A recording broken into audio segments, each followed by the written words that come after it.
Hello everyone and welcome to the Imperial Holonet. I'm JD123 And I'm PNC Red Leader.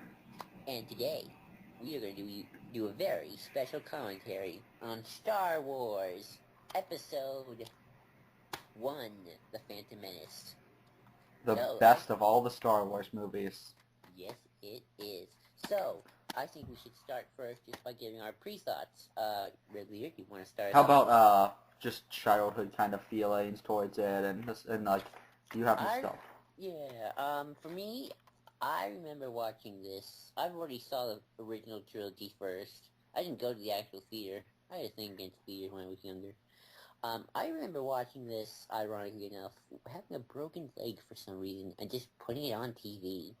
I actually did enjoy it a lot for, I think, all the wrong reasons. No, not the wrong reasons. Let's just say, I'll get to that, but let's just say there was one particular aspect of this movie which I really enjoyed. The double-bladed lightsaber? No, not that. We'll get to there, but there's a reason why I really enjoyed this film at first. It's definitely not the worst of the prequels. I'm more ambivalent to it myself.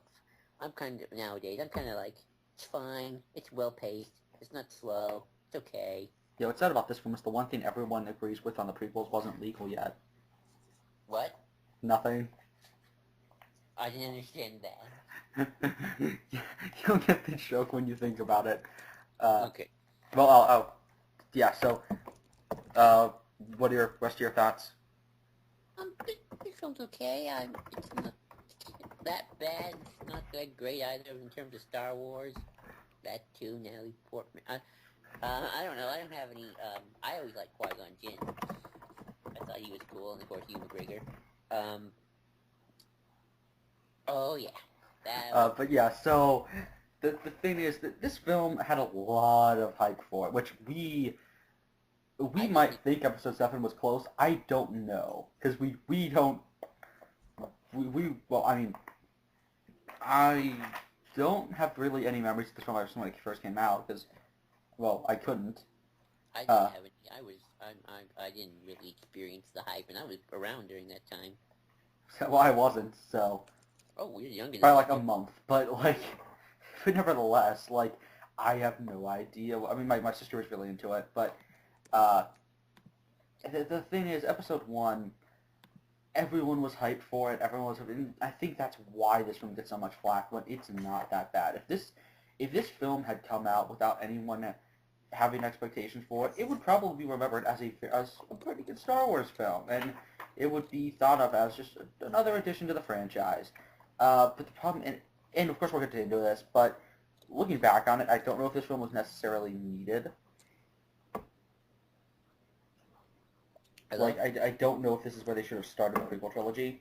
I'm actually going to get into that when we start the commentary. And I think, okay, we'll get to that later. But, yeah, so, everyone, do you have any more thoughts? No, not really. Okay, so everyone, read your, Just like the Star Wars film I'm like ambivalent towards nowadays.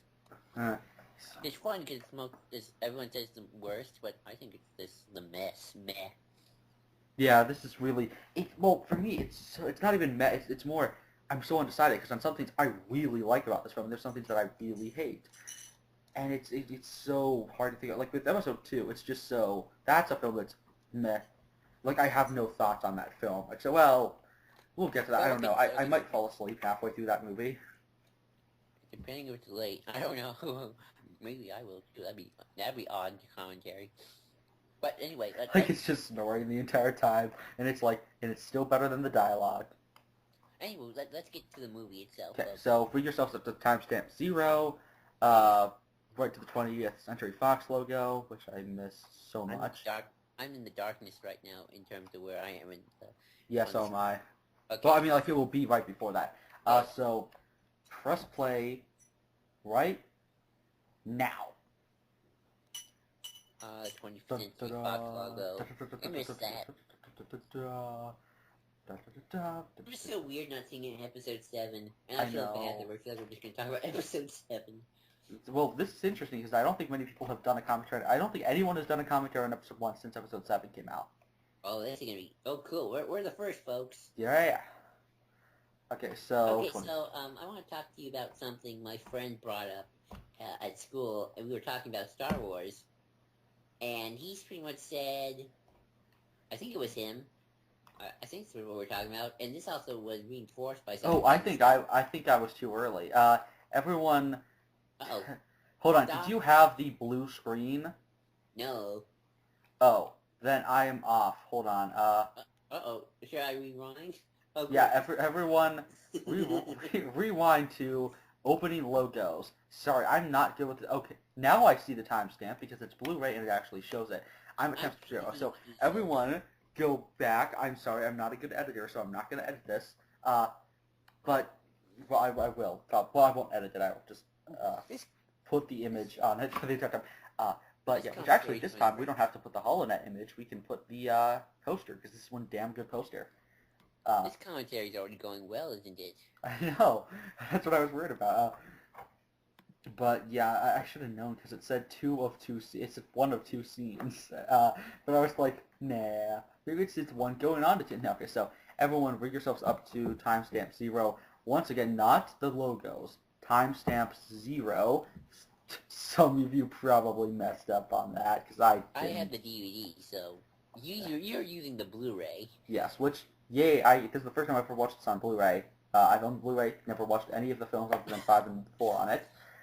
Yeah, I'm sorry, that's a blatant waste of money. But I have watched the documentary, and sadly, I've watched all the documentary stuff. But Let's we'll start get the to movie. that Let's later. start the movie. We'll get into it Uh, later. Okay. so starting in press play right now. You may fire when ready. Oh, when we do episode 4, that needs to be I our might be a few intro. seconds behind you because mine took a little few seconds to boot up. I'm thinking it's gonna be Okay, fine. that's fine. But yeah, the So this is the Lucasfilm first logo, comic. which I did not. I did when the first time I watched this in the movie theater. I did not know. I mean, for episode 7, sorry. The first time I watched that, I did not know that. Uh, just, I love this intro. I really do love the opening crawl. It gets me every freaking time. I love seeing the opening crawl in episode 7. And we're doing it But yeah, the again. thing is, We're talking about episode 7. Let's but talk yeah, about so the thing episode is, 7. when I went into that, the commercials, all of a sudden, one of them just cut, and then Lucasfilm, and nobody had any idea. It just cut and then Lucasfilm, and everyone thought it was an ad for the first seconds. So we I were all like, everyone still like looked up and then like looked back down, like, oh, it's just an ad, and then all of a sudden you hear da da da da da da da da da da da, and everyone was like, wait. holy! And I was there at the Let's go midnight back. showing, Let's so go back. everyone just starts applauding, and it's amazing. Wait. Okay, let's go. Let's start focus on episode 1. But yeah, so Okay, this as first off, well, that's probably what the happened in the crawl. theater It's kind of for boring. this as well, was standing ovation. Like this, it's Star Wars, and that's another thing that I think But look at it. this film has going for it is it's Star Wars. People, I've seen so many people say it's not really Star Wars. It's Star Wars. It's so Star Wars. It might have a different tone at times, but it's Star Wars, and that's why I love it. Is I can't stay mad at Star Wars. Well, this crawl is kind of boring though. What do you think it should have been like? The crawl needed like a little bit more to it. Like I think there should have been like a lightsaber fight there. Ooh, this is a damn good opening shot. I don't get why people say that the effects in this film are wholly bad because actually the nostalgia critic interestingly defended this film's special effects and said that the prequels don't have bad special effects except for on stuff like Jar Jar when it's used too much. Like this opening scene, this is model work if I'm correct. It's funny, but I always did like Newt Gunray. I don't know why we like this character. The He's kid a cool growing up. hat. And I love that ship right there. I love the donut ship, as my sister and I always called them. But I like the cruiser. So okay, here's a question. Oh god, those vulture droids are poorly rendered. Oh yeah. Here's a question I want to ask you. I see more of them. Wait, I have a question I gotta ask you. So I was talking to a friend at school recently, and we were talking about Star Wars, and he brought up something interesting that I want to get your opinion on. Is episode 1 a pointless movie? Just as part of the saga, just part of the narrative, just part of like the situation of Anakin Skywalker. Yes, it is a pointless movie. Yeah, because it shouldn't have started with this.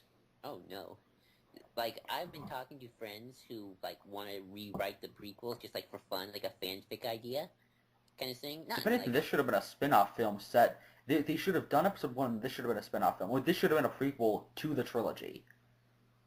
Like, to Like, the prequel trilogy. it's And, good to like, don't be as prequel-y, just have it be setting up Anakin's relationship to all these characters. Instead, I think that would have worked, but... yeah, this... Well, I've one side, and of course we have to talk about episode 7 because these are both beginnings of trilogies with big periods of time beforehand that we just haven't talked about. But the thing is, with episode 7, and also I really like the Nemoidian's eyes, but I like Nemoidians. I don't know why people hate the Nemoidians. I like the Nemoidians. I like them. They're kind of slimy in a good way. yeah, the thing is, with which I wonder if anyone thought this with 3PO. I didn't. I read Like for the the first episode. 5 seconds. But I don't know. I mean, I saw this. I don't know. There's this little boy when I was in episode 7 who kept thinking that Rey was Leia, but kept calling her Rhea. And then like BB-8 shows up and he's like, "Is that Leia?" And I'm like, "Oh dear God." Which that's some bad. Oh, Well, those droids were decent. And this is the reason, folks, right here, why I like episode 1. All this stuff with the Emperor. Yeah, this is good setup. Yeah, like, I already knew who the Emperor was by the time I saw episode 1, because I stayed written, and I would like the Emperor. So, like, this is one of the reasons why whenever I watch episode 1 on DVD, I just watch all the stuff with the Emperor on it. And I kind of like episode 1 more, and just had Emperor fun goodness. You're starting to break up a little in audio. Oh, can you hear me? Yeah. Okay. I'm a little worried I'll take my DVD.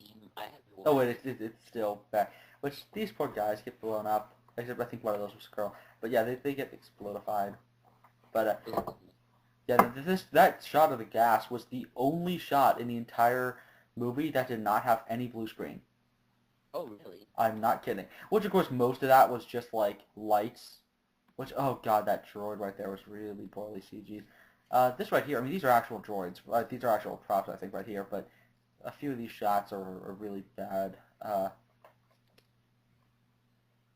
Yeah, I think this might actually be CG. I don't know. It's electronic. I love that shot right there with the lightsabers. The battle droids. Hold on, can you fix your mic a little bit?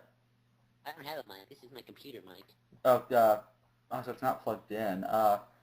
There's no problem with that. Let's see. But yeah, I'm gonna quickly take down the. How do I fix that?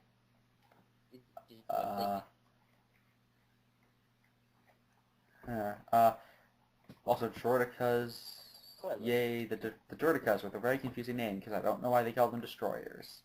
You know, can you hear me? Am I still breaking up? I can hear you. It's a little choppy. Why does he cut the droid when its head's already been cut off? I always like to see where you're gonna go. Well, Droidicas once.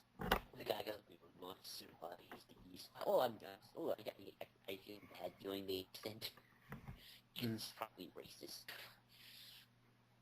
So, what did you ever make of the battle droids? Just in general, like I kind of like them. I like the battle droids. They have a cool design. They just look decent. I like the Droidicas especially. I mean, I like this film on a level because it's kind of a day in the life of the Jedi at first. Like, it works on this part. If this were a spin-off film, I think it would have gotten less gripe. It's called this Jedi. You could call this Jedi. The spin-off anthology film. Yeah, I mean, just like you could have done a. You could even have this been when they meet Anakin and everything. Just, I feel like this plot's cool, but it's not really needed.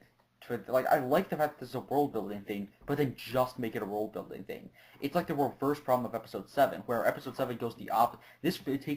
It looks at this film, and I think takes the flaws that didn't necessarily need to be flaws under the right hands, and then it just goes the opposite direction too far. I would have been so interested.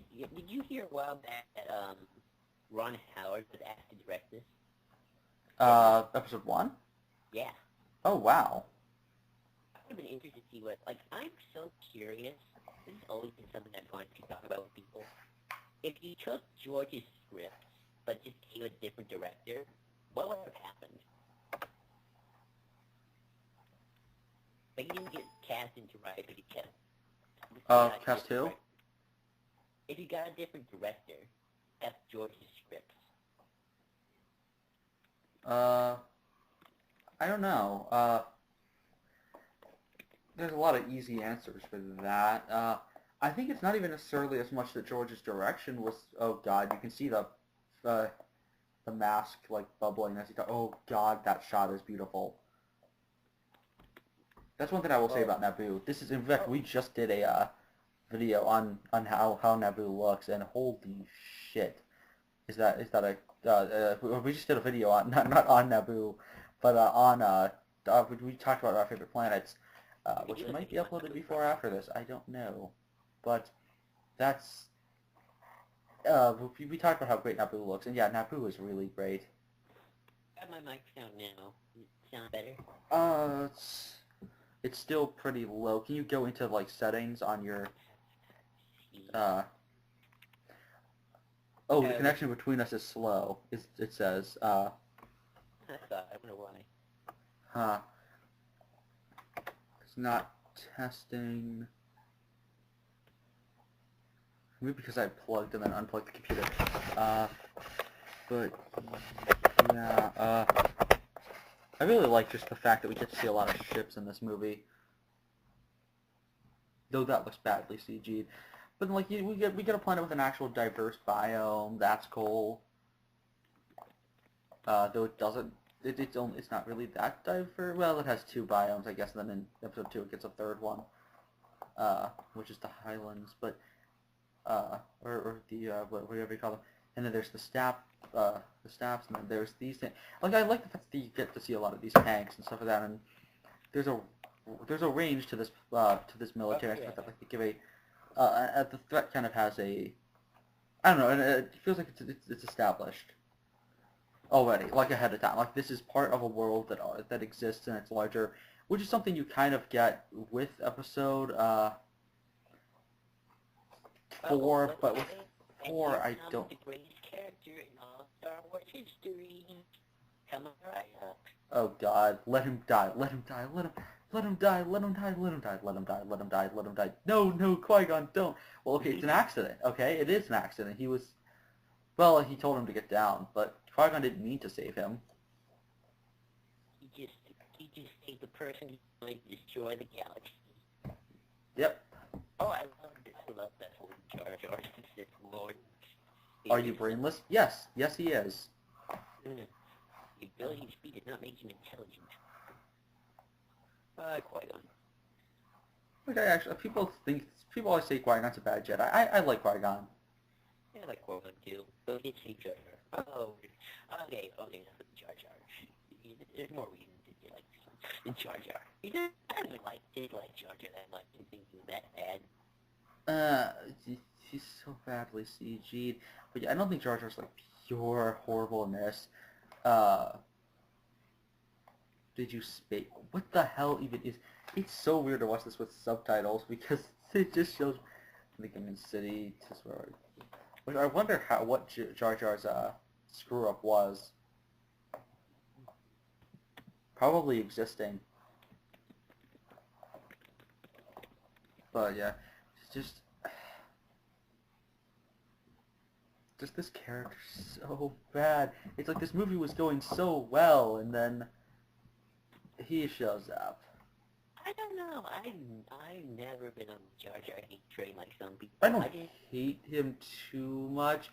The problem is just, why does he need to be in this movie? Why did you need a character dedicated solely to comic relief when you already brought in the 2 previous comic relief characters?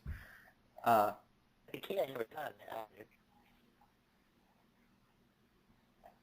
Why did Jar Jar just spin around? I don't know. Though what's weird about going back through this is... yeah, Jar Jar does look terrible. Like, this is the first real time I've noticing this right now. Wow. So weird. This does look bad. It's a big jump. Oh, that's bad. That's a bad effect. So I'm still having trouble hearing it. Getting, was trying to Shoot. trying to go to troubleshooting problems. But yeah, so this I like the way that Odo Gunga looks. Like, again, we get to see the diversity of a planet. We get to see a planet with several different species on it. Like holy shit, that like the city looks great. At least from this angle.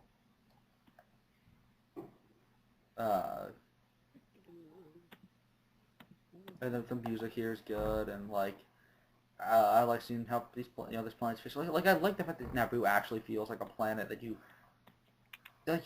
don't just see it from a distance. So you don't just get one thing of that planet. You actually get to be on that world. Did you ever play Galactic Battlegrounds? No, I've played Empire at War though. Oh, dang, because Galactic Battlegrounds actually had a pretty cool... Oh wait, your audio got good again. Oh, good. I moved the computer a little closer. Anyway, Galactic Battlegrounds had a really cool Yeah, maybe that's it, is you were too far away from the computer. That's good? Yeah, maybe what happened was you might have accidentally been like covering your mic with something. Maybe, I don't know. Maybe. Well, Yay, anyway, it's completely good again. Which, this guy, who, it's so sad in Clone Wars when he dies. he died in Clone Wars? Yeah, when Grievous stabbed him, when he got stabbed by Grievous, and then he said, like, Grievous is like, oh, you die. And he's like, you die too. He's like, not die, sacrifice. And then he stabs him. Ooh, Tarful. anyway, I was going back. Oh, Boss Nass. Oh, this is where I go to Galactic Battlegrounds. Galactic Battlegrounds had a really cool campaign involving Boss Nass and kind of like his ancestors' backstory and how the Gungan tribes united and how Auto Gungan was created. It was really cool. I need to play that game.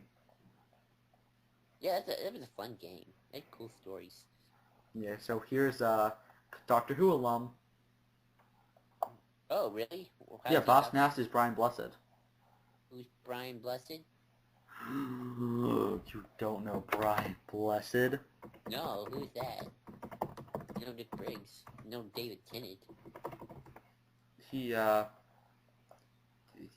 played Yurkanos. He's that guy who really overreacts, who everyone always uses when talking about people who overreact Doctor Who. Nope. Like overactors. You haven't seen, he's from Time Warp. Time Warp. Oh, I forgot that episode. The episode where Perry dies, the mindless ones. Oh, That guy who's like, Perry's alive! Like, he like shoots her. Have you ever watched Flash Gordon? Nah, I haven't got Yeah, that. he's the... Brian Blessed is a classic actor. He's awesome. But yeah, so back to this. Again, say what you will about the Gungans, but I don't actually hate the Gungans. People always say like the Gungans fucking suck.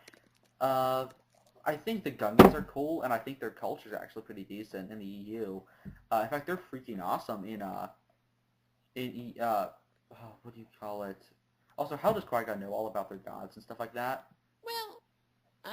Well, I guess he studied up on the way there.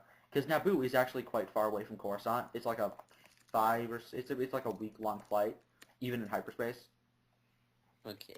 Actually, no, not a week. It's more like almost like well, maybe a week. I don't know. So they're going to the planet core. Which isn't actually a core. It is on a planet. I never understood this either.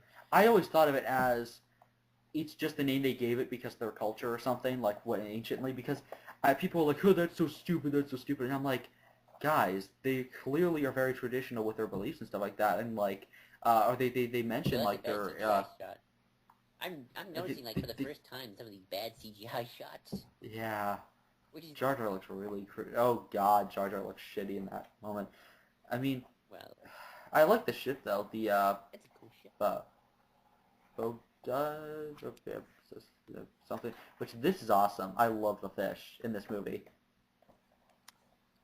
They actually look really good. Maybe it's because it's just so unworldly that the CG actually fits. Oh yeah, I mean, sometimes they were kind of scary the first couple times.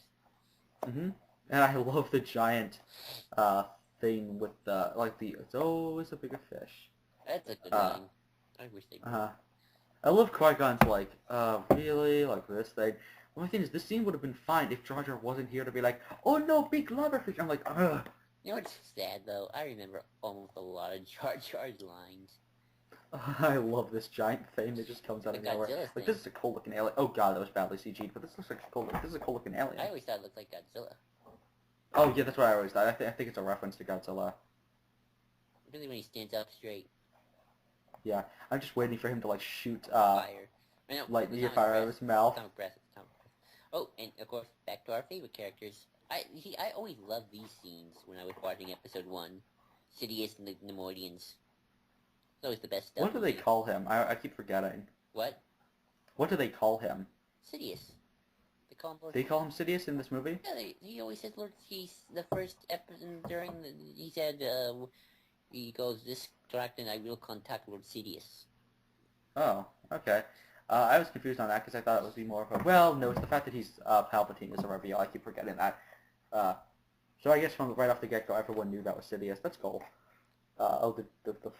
The Force and everything, which again, this helps me with the defense of Han saying, talking about the Force with Obi-Wan, because right here, Jar Jar's like, oh yeah, the Force. The Force. Like again, he's seen Jedi use Force abilities. That shows that even when people see the Jedi use the Force, they don't necessarily agree with the Jedi on on the nature of it, which is okay. It makes sense, and I love it's like another fish, which that actually looks pretty decent. Okay, now it doesn't. But yeah, they get attacked a lot in this movie, which I do love the fact that Obi-Wan's just kind of...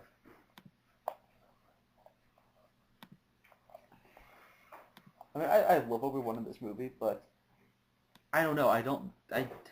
He gets better in later films. He doesn't get anything to do in this film. He's an observer. But yeah, I do like the fact that we actually get to see different biomes. Okay, back to the biomes. Oh god, that's a horrible CG floor. Oh jeez. You mean this scene with the droids? The droids look fine to the ground. Look at the ground. I can't really tell. I know this looks cool. This looks really cool. Oh yeah. There's a lot going on in the background. I like this shot. It's almost like Leia if Alderaan wasn't destroyed but rather occupied. Oh, that'd be cool. Which yeah, I love the details of this planet. Which oh look, this landing craft is completely different than any of the landing crafts we see later from the Separatists. No, it looks like one of those. It looks like the landing crafts of the General Grievous was using. No, because those look pretty different. Those are gray, and they have that thing's on 4 legs that's standing up above the people. But the General Grievous one looked like that too. Well, the Grievous one has 4 has 4 legs, but it's like when you go out of it, your head is you can walk straight under the platform without hitting the ship itself. There, the ship's risen above the people's heads.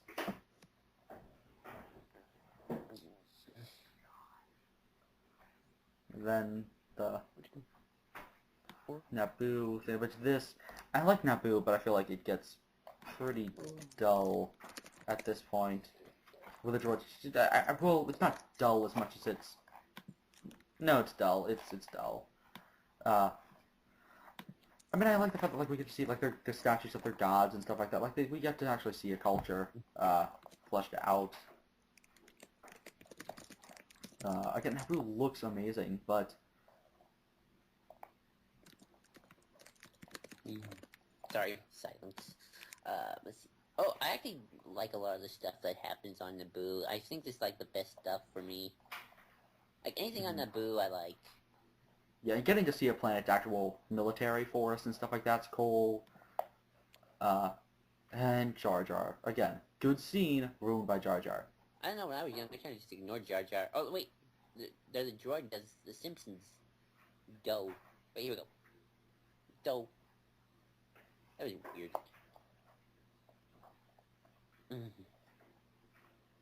Yeah, again, it's interesting to see though those helmets are clearly kind of inspired by the Tantive Force guards, or sorry, those guys from, but like they're inspired by that, but they're not too close, which is unlike Episode 7, where if this was Abrams, they'd just straight up be wearing that gear, and they'd be like, everyone would make a joke about like stay on target.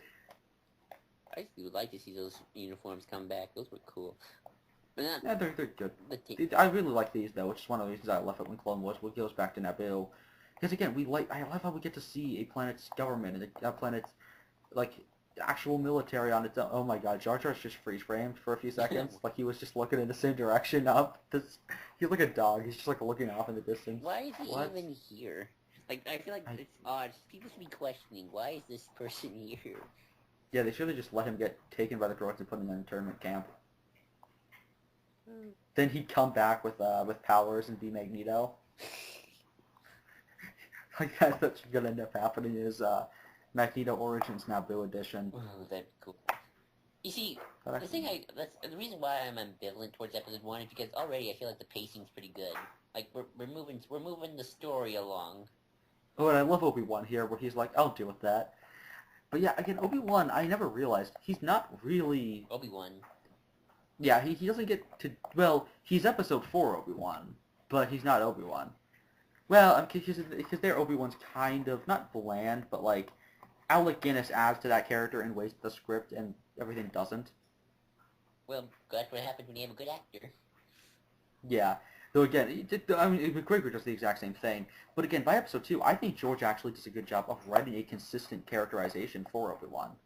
Like, he becomes a full-fledged person. He's got his problems. He's a little arrogant. I mean, here he kind of has that arrogance, but Episode 2 really, which, by the way, I love the fact that the lightsabers look in this Blu-ray, which here's this captain guy who I don't have gets a lot of screen screen time. DVD, so I'm curious what they look like.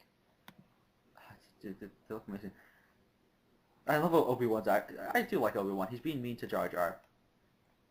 And by mean, I mean justified. Oh, look, R2. And then there's Captain Nita. Oh, no, sorry, that's Panak. Panaka? Oh yeah, I remember Captain Panaka. Oh, here I do like this fight scene coming up. Yeah, it's cool to see a ship that can't just escape. Like, with the Falcon, they always get away conveniently and stuff like that. Episode 5 actually does that well. Which there's two. I love how there's two R2s right there. And there's actual R2. Yep. I mean, like, two of the exact same R2. Like, I think they might have just used the same prop. Which I love the fact that these droids just get blown away. And I think that's the Wilhelm scream. Except R2. But yeah. Which I actually, I think I own it or I saw it. I almost got it. The pack they had for Episode 1 when it was released in 3D. They had a pack of these droids, which is cool. I got the Pod Racer one though. Which again, pointless characters just kind of show. But again, this is model work. People say like, "Oh, this is all CG." I think there's some model work in this movie. That's good. Probably the least CG of the prequels. Yeah, probably. It's Episode 2 and 3 that on some green screen. Well, but they made the sets. Like, I hate when people are like, they aren't even on a set. Like, actually, there were more sets made for the prequels than there were for the original trilogy. It's just that there was blue screen on said sets. Doesn't the old EU Captain Panaka become like a moth or something? I don't know. I know that Nita was supposed to die in Clone Wars. Keep talking. Oh, wait. You're gonna miss the reveal of probably one of the most iconic Star Wars villains coming up. What line? What? What line? Oh, the, No, not line, reveal. Here we go. Oh, And yes, the reveal of the first time we ever had the Sith mentioned in a Star Wars property ever. Darth Maul. No, we're talking about Darth But Maul yeah, reveal. No, this is the first time we've ever had the name of the Sith mentioned. Oh. This is not even in the old EU. They were just called Dark Jedi. Oh yeah, I always forgot that. This is the beginning of the name Sith. So it's a big moment for Star Wars. Because again, that's another thing about the prequels. The prequels are technically still canon because they do mention the Sith. That's true. I mean, not technically still canon. They're still being acknowledged. There is a thing called the Sith out there. Yep, which I guess is why Maz is like, oh, and the Sith, like, oh yeah, those pesky Sith who existed for a while. It's like, yeah, for a while. And totally weren't these massively important things in the history of the galaxy. But yeah, But we don't know what's gonna go on. Well, I'm gonna wait till episode 8 till I see what they're gonna do with the new history of the Sith. Although clearly Rebels is gonna go into that, but that's a different topic. Okay, now the story's gonna start to slow down for me, because yeah, this gets dull towards this point. I mean, once we get back to Coruscant, it gets exciting which is again. funny because but we find exciting to be in a political Senate. well, we get to see Jedi who we care about. Okay, so yeah, Panaka did survive. I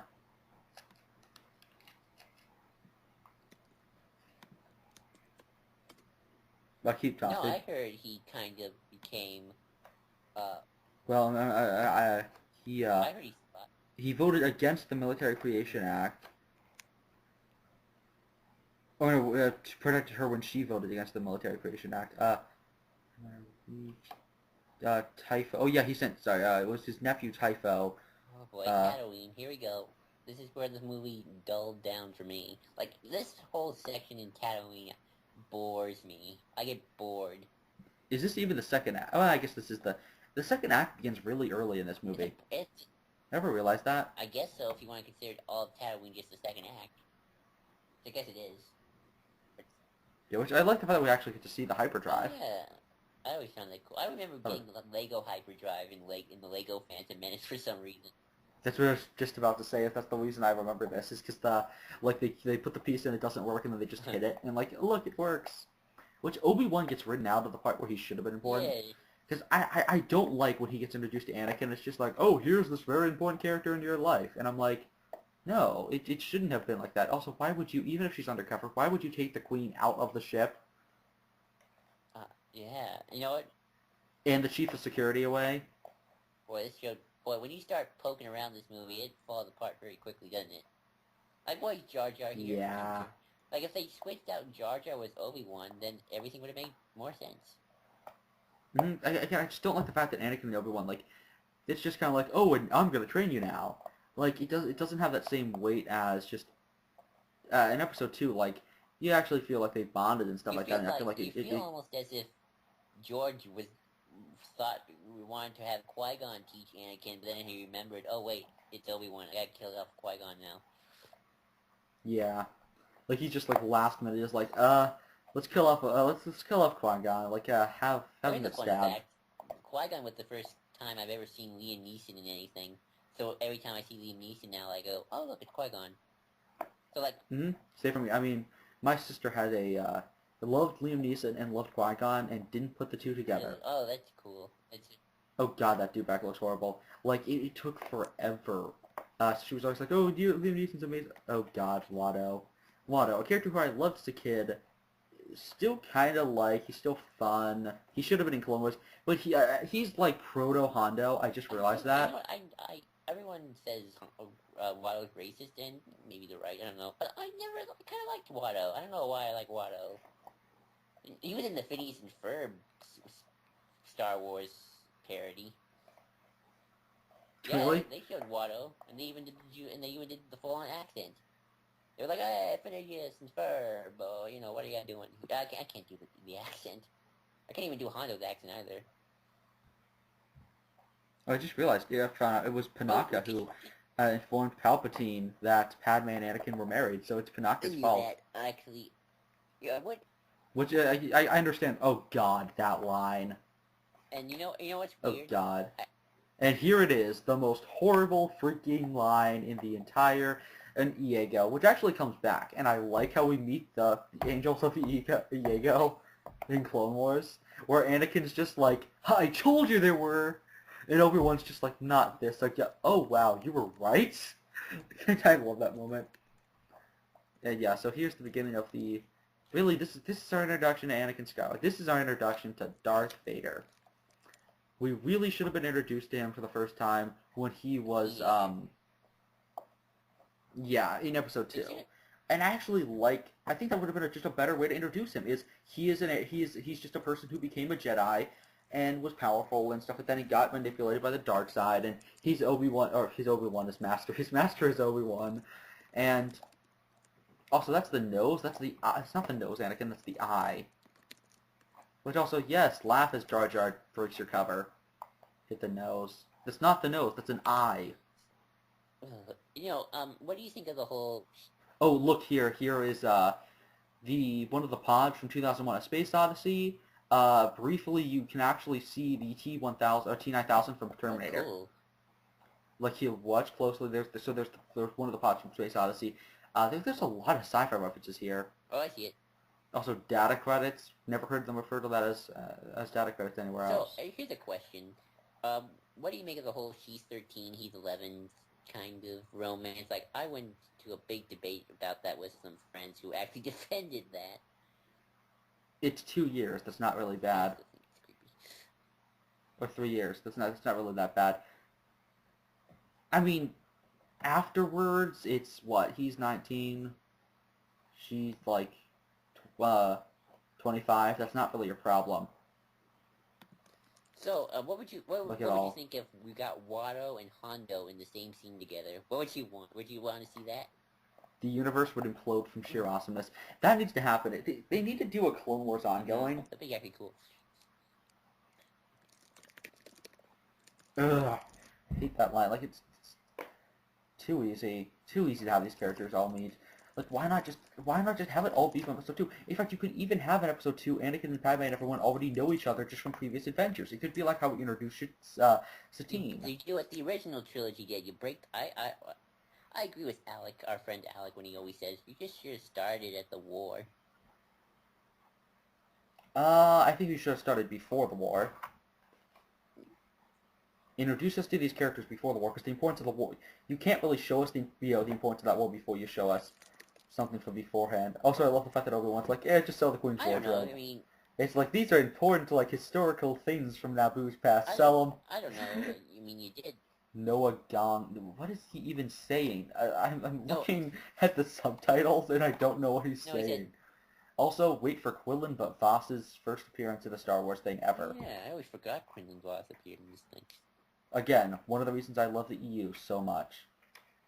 The fact that a character who appears in one frame can be one of the greatest Star Wars characters of all time. And dear God, that guy looks horrible. Also, I actually have a children's book that my sister had when she was a kid of this. It's called, like, Jar Jar's Bad Day, and it's actually just this scene. Oh. It's, yeah. Oh, you remember. But yeah, here's Quinlan Voss! Yeah! Quinlan! Yes, the first... I love this. Just Quinlan Voss is in the background. Or actually, you can't even see him. Yeah, So there he here's a is. question then. There he Quinlan is. Voss is just... Our yellow eye-painted Okay, friend. here's a question then.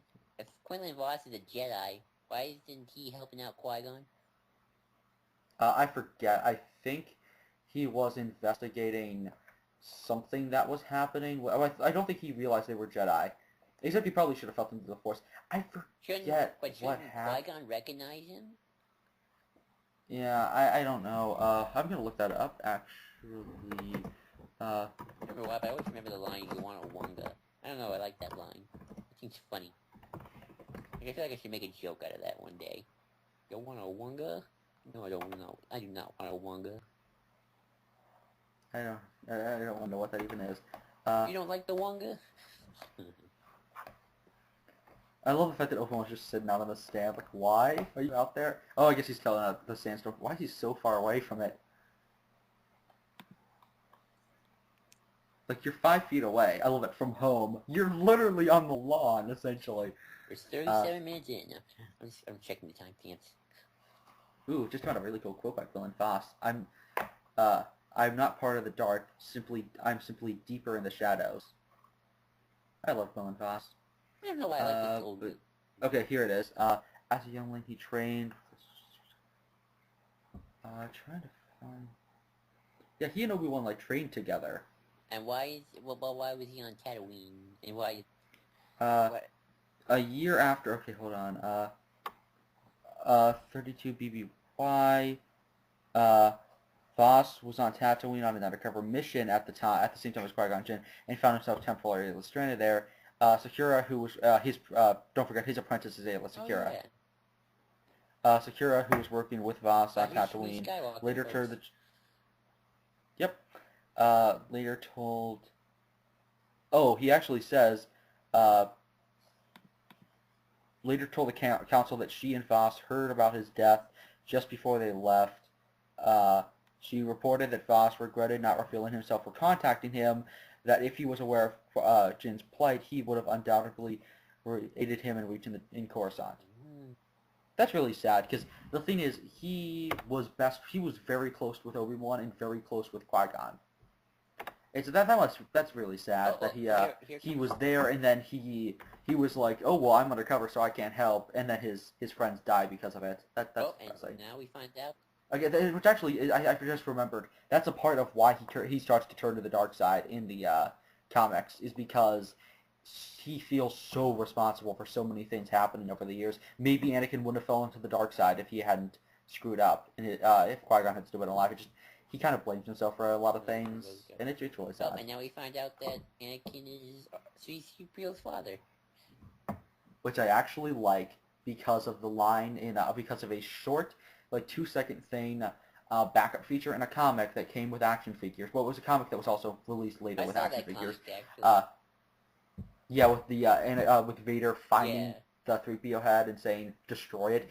I love that. Like, it's worth it. Which also, it's a trick. It's a phony. That's the exact same thing as what they use with the Mandalorians in with the Mandalorian governor in what do you call it? Yeah, Clone Wars. Because they doctor the tape, remember? Right. Which actually, I just realized something the other day when SW3's reviews. Yay, the first time we got to see Coruscant in a live action thing. Holy shit, the CG looks good here. This looks, oh, and here it is. Here it is. I'm turning up the volume for this. Hopefully nobody hears. Darth Maul's one line? Yes, his one line in the entire movie. Well, no, he says search, I think, at one point. But yeah, I love this. Just... Okay, I took my mic out for like 5 seconds because I love that line. It is a pretty good line. Yeah. But Tatooine's a shitty planet. Yeah, it's Tatooine. Which we never actually talk about, the sandstorms and stuff like that during episode 4. Some poor Darth Maul. He gets... Oh wait, except for the deleted scene in episode 6. Oh, I never saw that deleted scene. I always remember the stuff from Endor, the deleted scenes. Oh, and I love this notion of, the Republic's anti-slavery laws and stuff like that. That's like, well, the Republic isn't here. Well, the Outer Rim is kind of like the third world of the Star Wars galaxy. Sort of like... Oh yeah, and I love... Oh, he said Malastare. I didn't realize that. Obi-Wan just mentioned Malastare, which is, again, an EU... Or, sorry, Qui-Gon. Which is an expanded universe thing. George did like referencing the expanded universe a lot. Yeah, Lucas really liked it in episode 1. I mean, actually, Lindsay Ellis, the nostalgia critic, the nostalgia chick, who should be the nostalgia critic, came up with a really good theory as to why George implemented midichlorians, which is it was actually him trying to incorporate the EU, because in video games you'd have like force points and stuff like that, and so that's what he was trying to do there. Ooh, really? I don't think it's a good idea to implement video game ideas as a... Yeah, so at the end, I will actually say that I like midichlorians, and I am glad they were added. Yes, I will actually say that. Not to just defend them, I think midichlorians were a brilliant idea and actually are very, very important to the just ideas of the Force. Well, they brought about a whole new outlook of the Force with the whole notion of, and I will get into this later, and I'll explain what George actually meant. No, you realize the midichlorians will never pop up again, right? They're kind of dead at this point. They're mentioned in Clone Wars. Tarkin novel mentions them. I think the thing with midichlorians is the things that it will probably get mentioned from time to time in stories, just because I think people have started to realize over the years what George actually meant. Because I think people went into the theater, heard the line, and took it to mean the Force is biological. And the problem is, everyone who says that the idea is that the Force is a biological entity does not have any comprehension of what they're actually That's saying. a lot of people. Because they're not at all saying that the Force is biological. They're saying that what Qui-Gon says is without midichlorians we would have no knowledge of the Force. He doesn't say the Force wouldn't exist, solely that we wouldn't be able to manipulate the Force or communicate with it, as Clone Wars shows. The idea is the whole thing about, like, I get that it was dumb here and it wasn't handled well, but I think it was worth it in the long run because the idea of everything done within the Plagueis novel and the Tenebrous Way and all this stuff, like the entire notion of there's the cosmic force and the living force, like the kind of the relationship between man and God. The fact that idea is so fascinating, and if somebody can play with that well, that's great because it's essentially the ability. It's like the relationship between man and God. If man could manipulate God's abilities, it's almost like Evan Almighty. More like chi, seems like. Yeah, actually, it's a lot like it. Oh, look, Banthas! I never realized there was a Bantha in this Oh, film. you're a few seconds ahead of me. But, yeah, there is a Manson. Wow, yeah.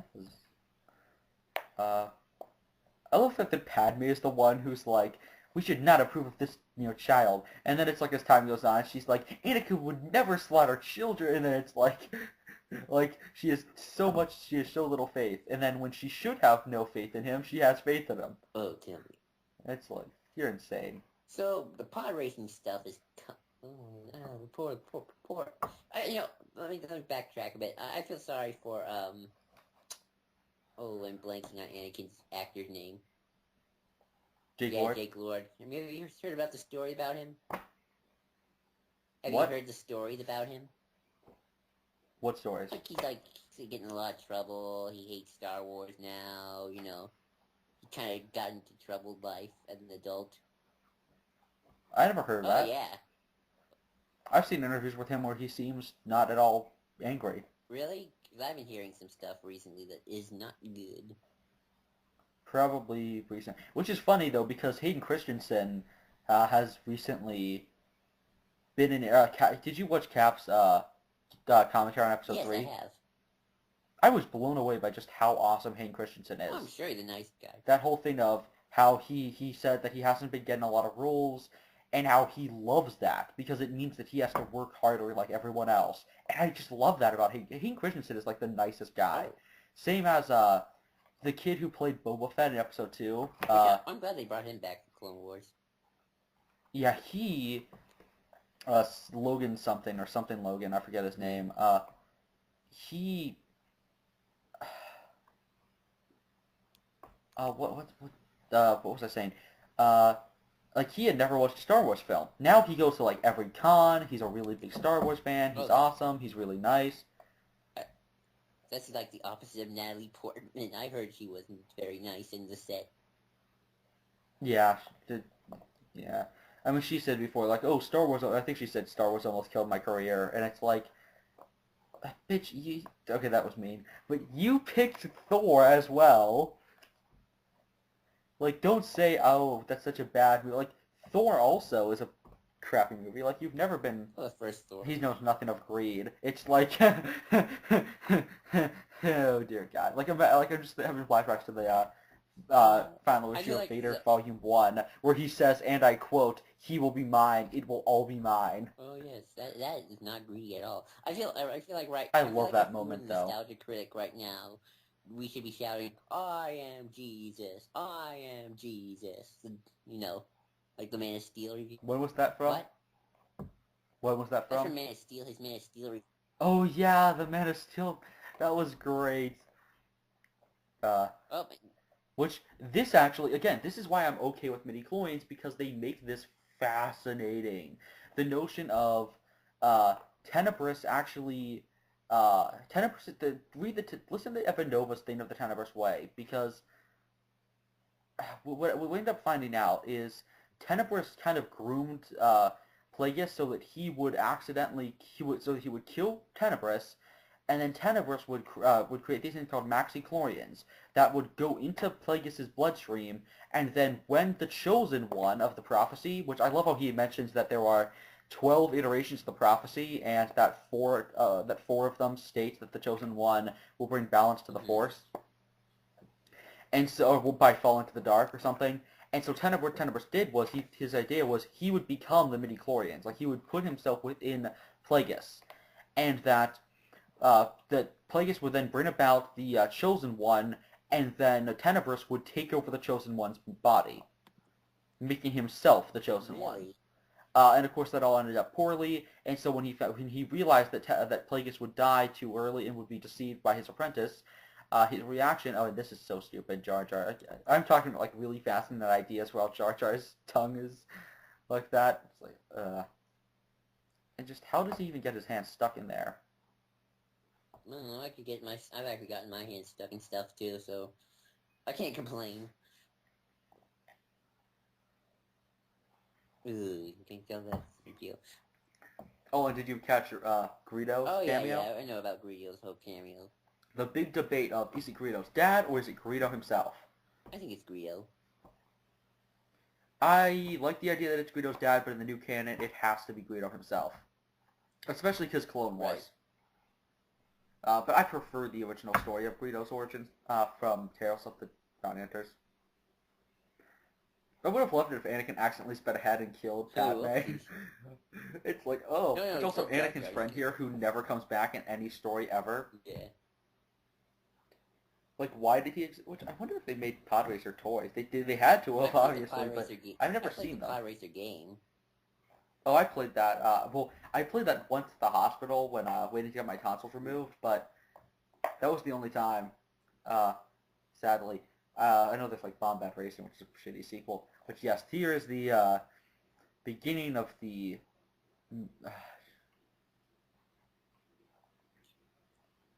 But yeah, the beginning of the most hated element of the prequels that I defended 5 minutes ago. But yeah, so the whole idea of like, so Tenebris takes himself out of like takes the Max Plagueis out of Plagueis' body and gets stuck in a limbo, and where he relives his death over and over and over. Doctor Who's scary. That's like some real Doctor Who stuff. And just, but yeah, this whole thing about midi-chlorians, like, it's not. I don't get why people hate it too much. Like, I think it's just people misunderstand what it's supposed to be. I didn't really understand it, and I kind of just ignored it. I don't know, maybe I got it. I don't know, I always thought of it sort of like, oh, the more midi-chlorians you have, the more force you're better at getting contact with the force. Exactly. It's not that the force is midi-chlorians.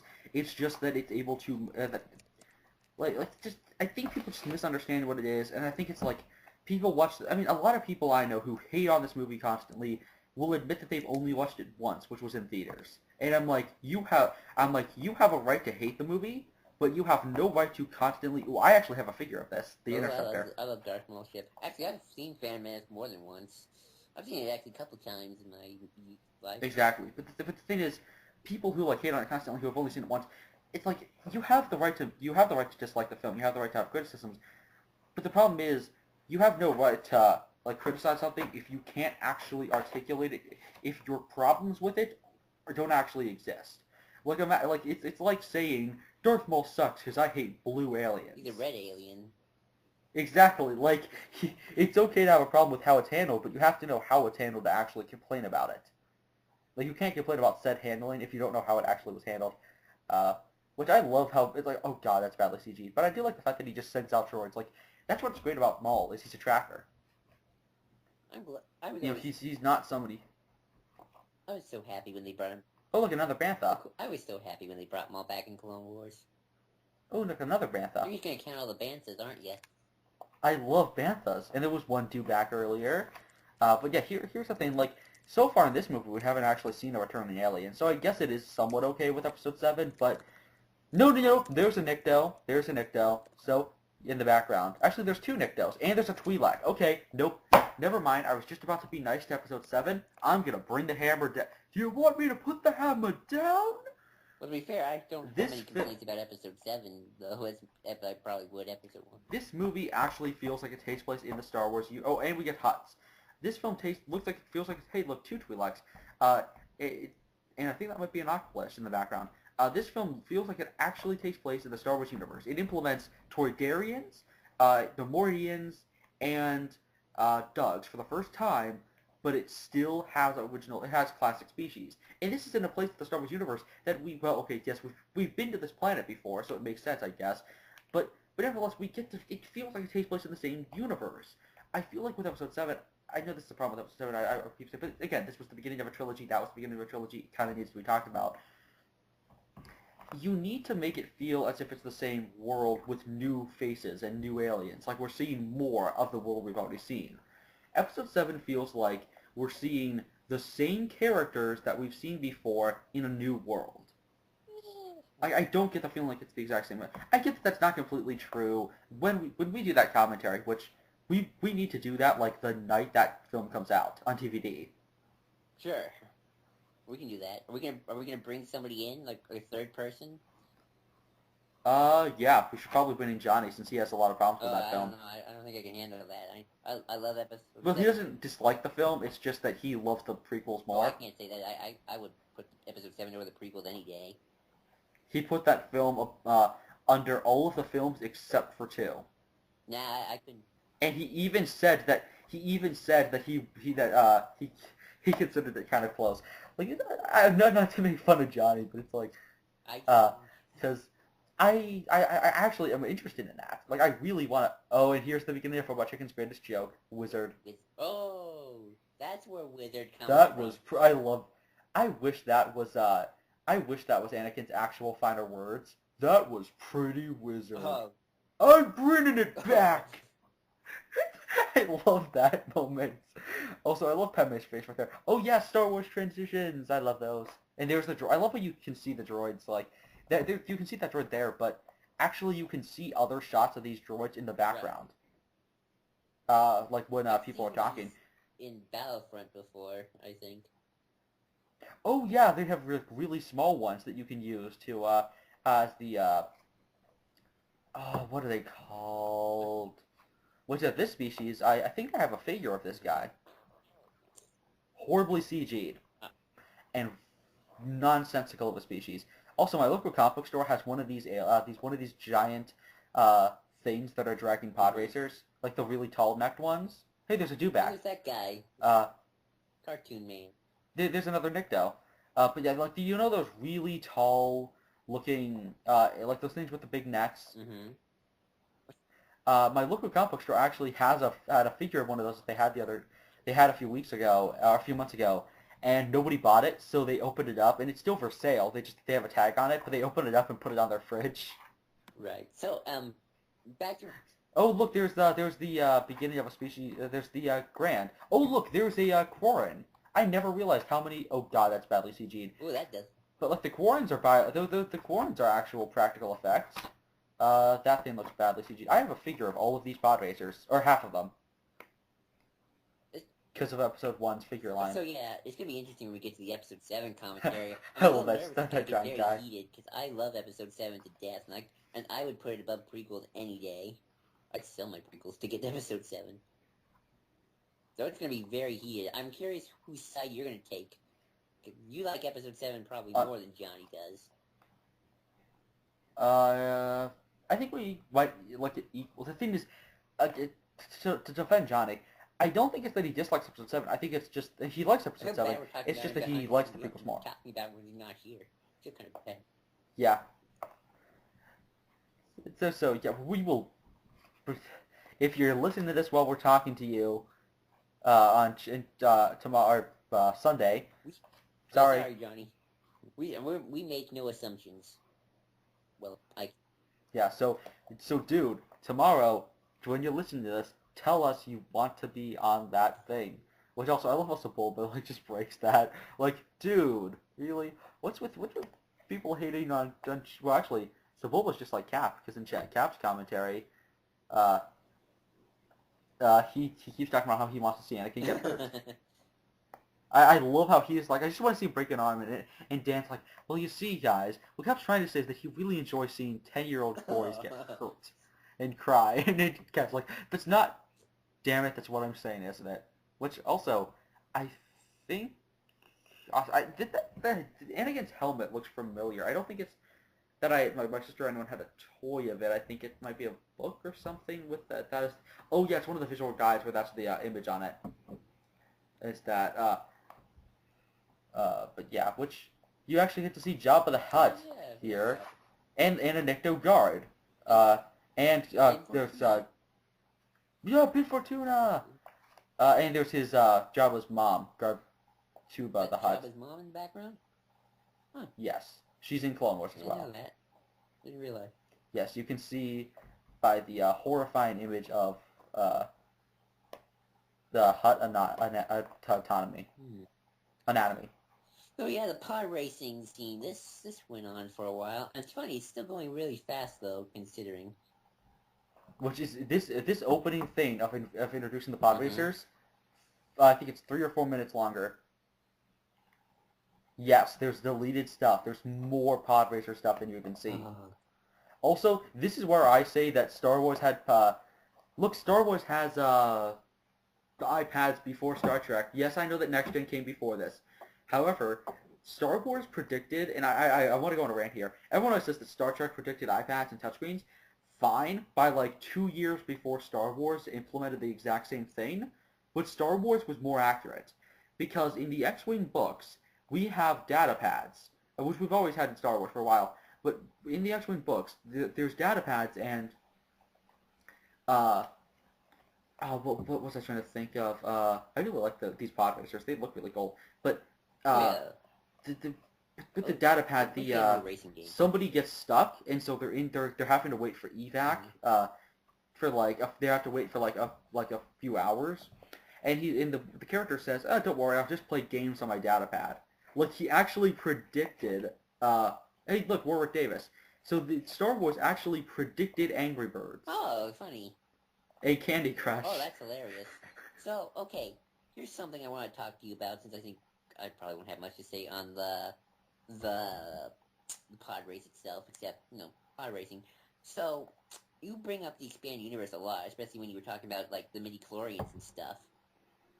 Mm-hmm. That's why, again, I feel... I'm going to go back to episode 7 again. And I'm going to get...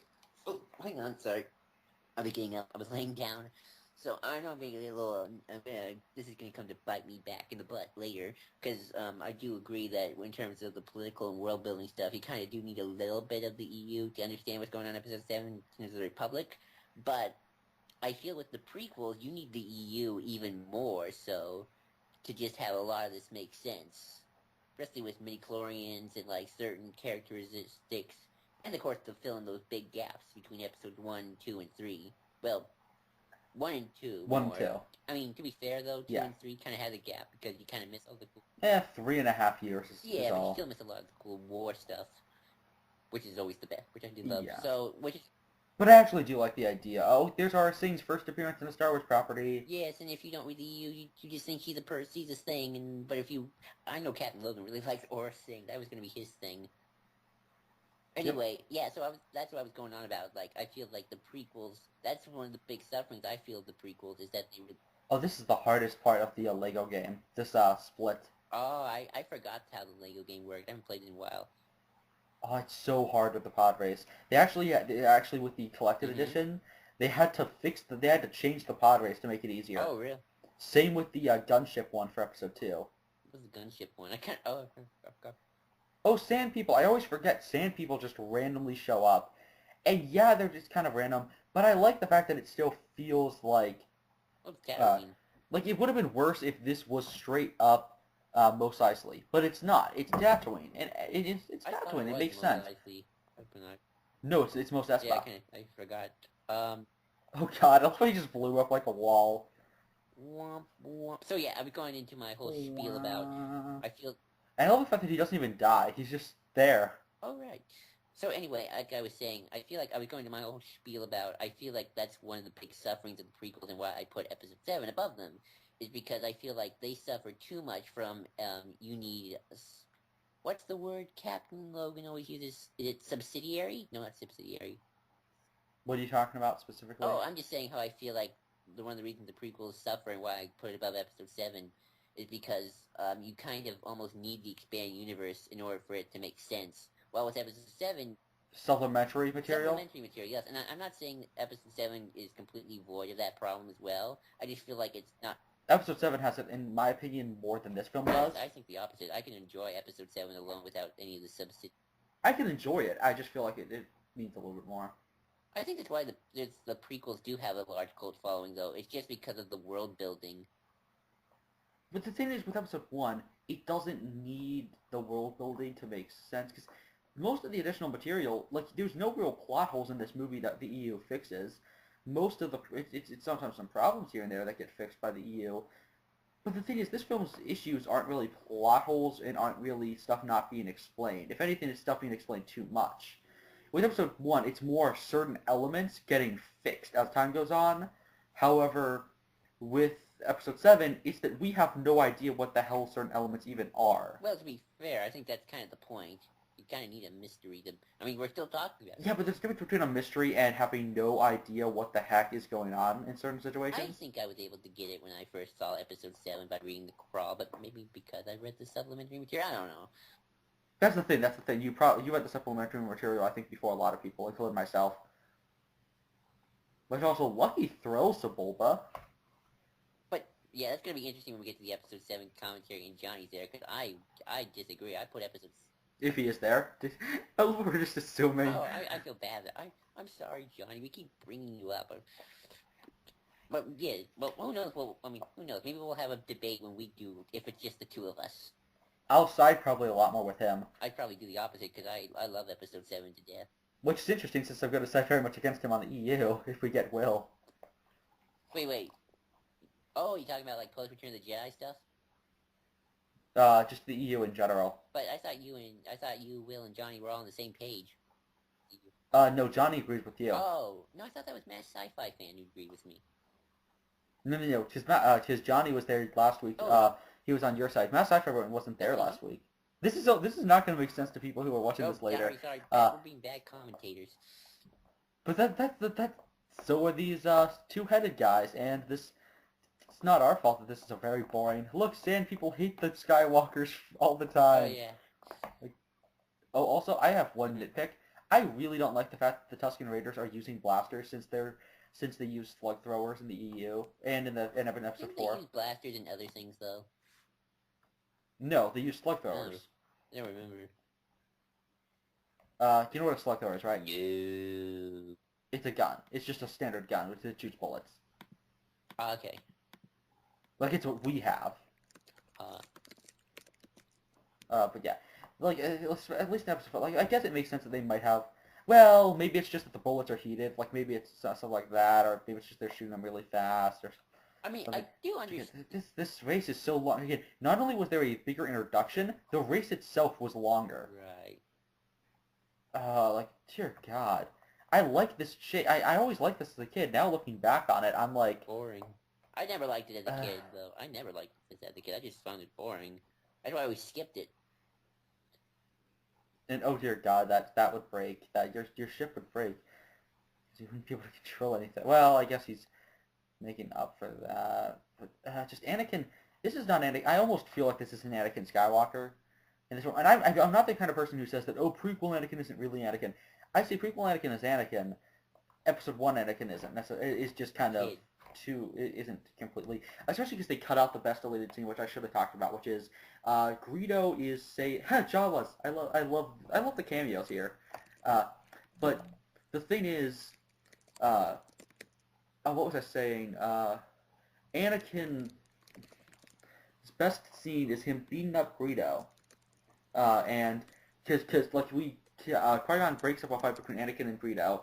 And Anakin's like, well, he said that I wouldn't be able to win the race. And Qui-Gon's like, that doesn't mean you have the right to beat the living crap out of some other kid. And like, you get to see that Anakin has problems. Anakin has an ego. He's a good person, but he still thinks of himself as being better than everyone. Like, he's kind of holier than thou. Yeah, which is why later I want to do, not tonight, obviously, probably another day. Maybe tomorrow if we have time. Our time, folks, not your recording time. So, because who knows when you're gonna get this? Because we post commentaries not on the day we record them. But Mm-hmm. anyway, one of these days we gotta do what I call the three Anakins discussion, because I feel like we have like three different versions of the character. We have the prequel version, we have the When we do episode 3, before we do episode 3, we should do that discussion and then watch episode 3, or do it afterwards. Sure, we can do that. I don't know though, because I kind of want to.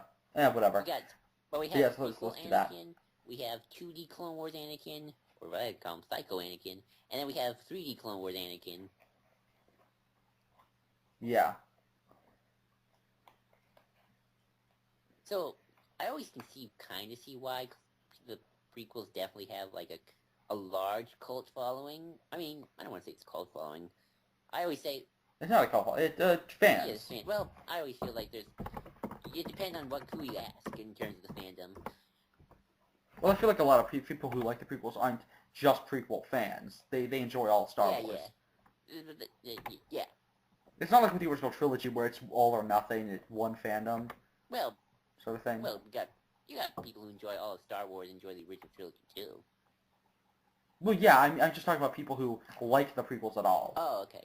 So yeah, I mean, it does definitely do like more world building than say Episode 4 or 5 and 6 does and stuff like that. I don't know. I'm trying to look up some. Again, I still put 4 through 7 above these, even though I did really like 3 as a kid. Still kind of do. Oh wow, I didn't realize Doug's are from. Oh, I forgot. Doug's are from Alistair. Yeah. And yay, Annie wins. Oh God, he said yippee. Damn it, Anakin. What? Yeah, later life. School I'm actually bus. surprised that we're being harsher on this film, considering like we're probably like the night. We probably have are like the least. We hate this film the least. Of what? Of people with episode 1 coverage? Yeah, probably. And yet we're still bashing it like everyone else. What does that say?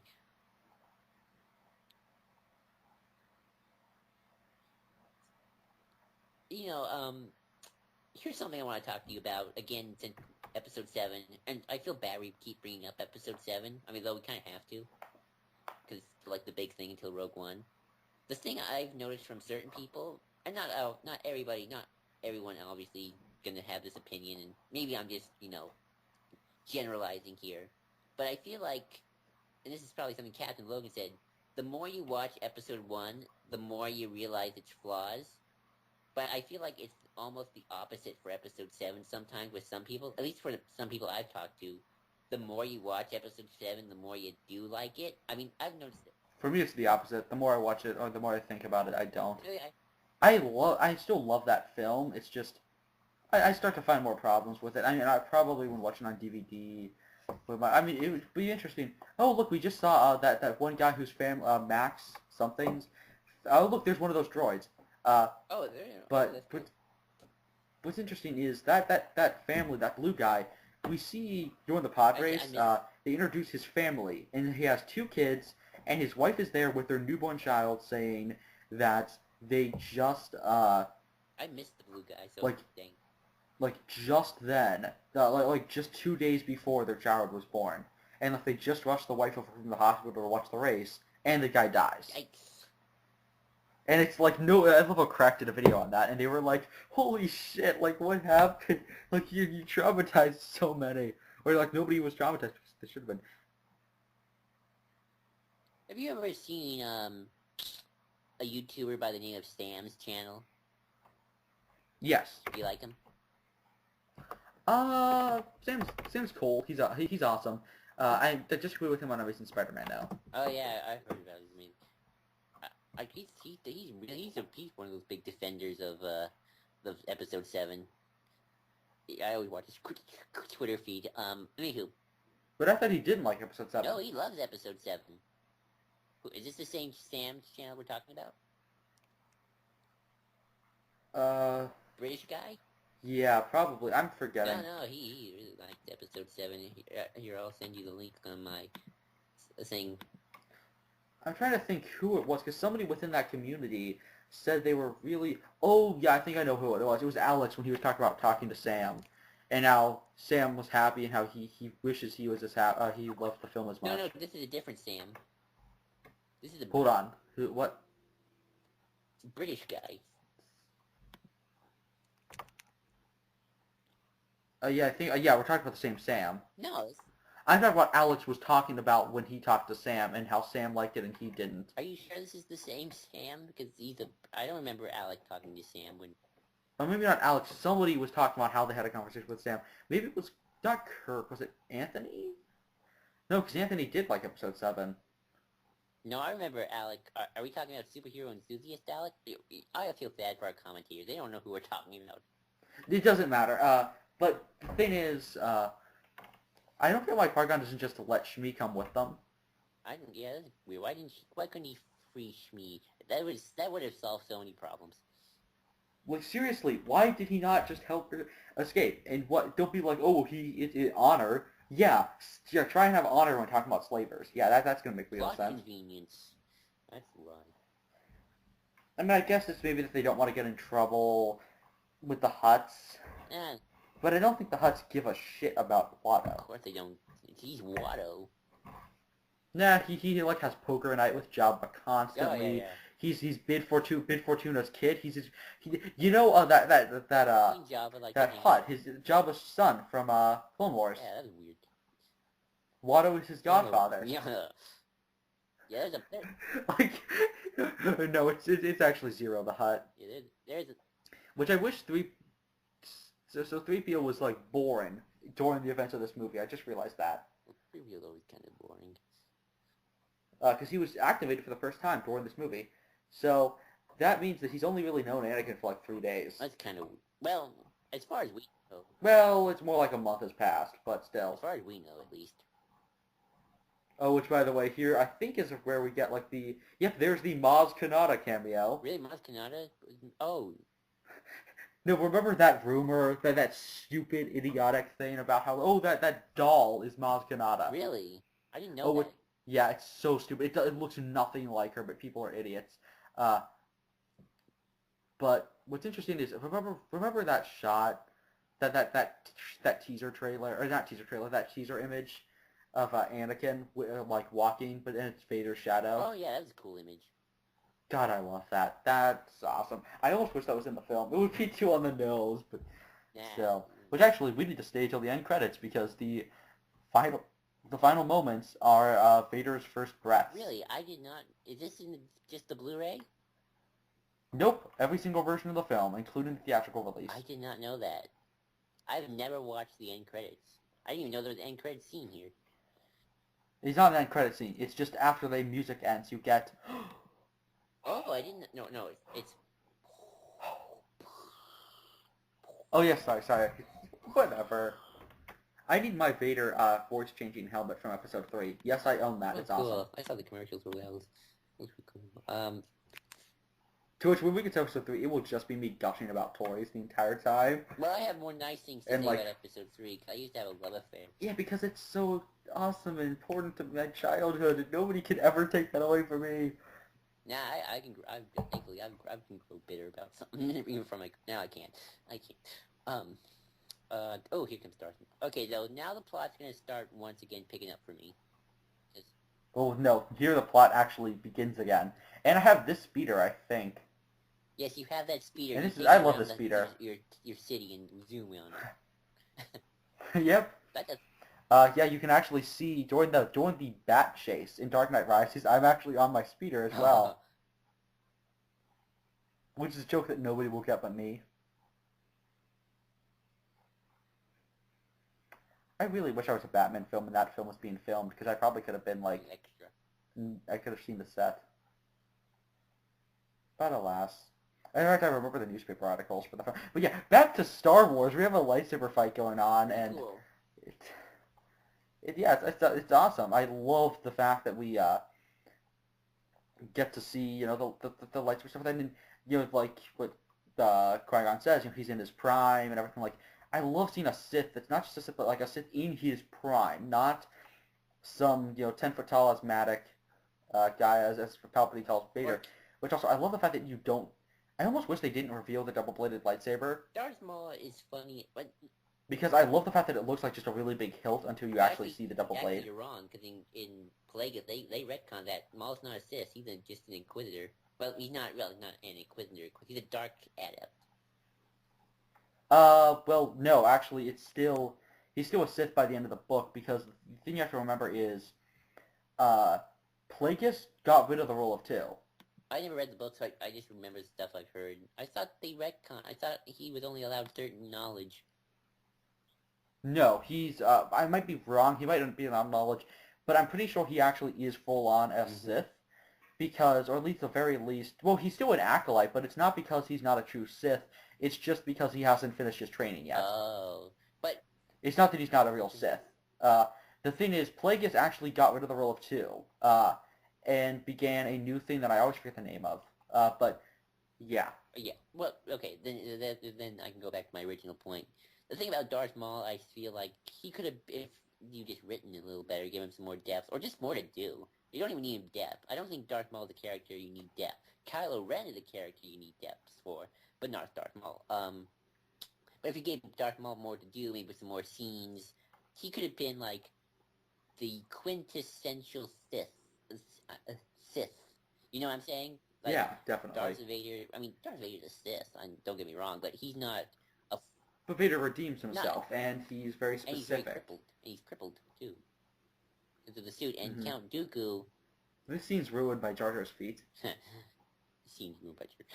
And Count Dooku is sort of like proto-Sith, kind of. Well, he's a Dark Jedi more than a Sith in a lot of ways. That's true. I mean, he got the title, and he gets to know cool. Yeah, he's a Sith, but you know what I mean. Like he was, trained from birth to be a Sith. And yeah, and Darth Maul's just so awesome. And yeah, I completely agree. He should have lived. I mean, well, he did live.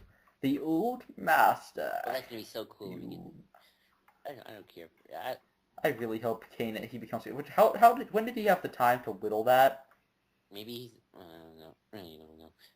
I it's so funny. Like I hate this. It's so funny. When we always talk, we're always probably like the most nicest people to the prequels, and yet here we are in this commentary, and all we're doing is bashing it. It's so funny. Well, he's still a cool thing. We're complimenting Clone Wars, though. That's true. Well, but that's not Episode 1. That's Clone Wars. You gotta take the movie on its own merits, without the supplementary material, as the cat always say. Oh, Coruscant looks amazing. Okay, and I love its 3 moons, and and also this. I forgot to mention, this is the same thing. This is the same style of thing that that Phasma makes into that Sheev's one of these. Phasma makes into her thing. Oh, you know what's funny? Hosnian Prime. And it's really impractical landing platform that you see in several things actually, because it's the Clone Wars. Looks cool. I love the Senate guards, but here they look so stupid. In Clone Wars, they look awesome. Like I've always wanted to tell a story about the Senate guards. Oh wait, and here comes General Zod. I mean, Chancellor Arm. Oh yeah, I always forget that this is. I know it's sad too. You know it's kind of sad. I just realized this right now after a while. You know how.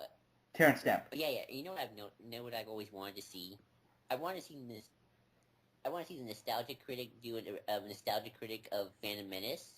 And what I want to... He already said he wouldn't. I know he's not going to do it, but if he ever did, or I want to see Rob play the Emperor and Doug play his General Zod, and I want just General Zod in the Senate doing his kneel, and that's how he...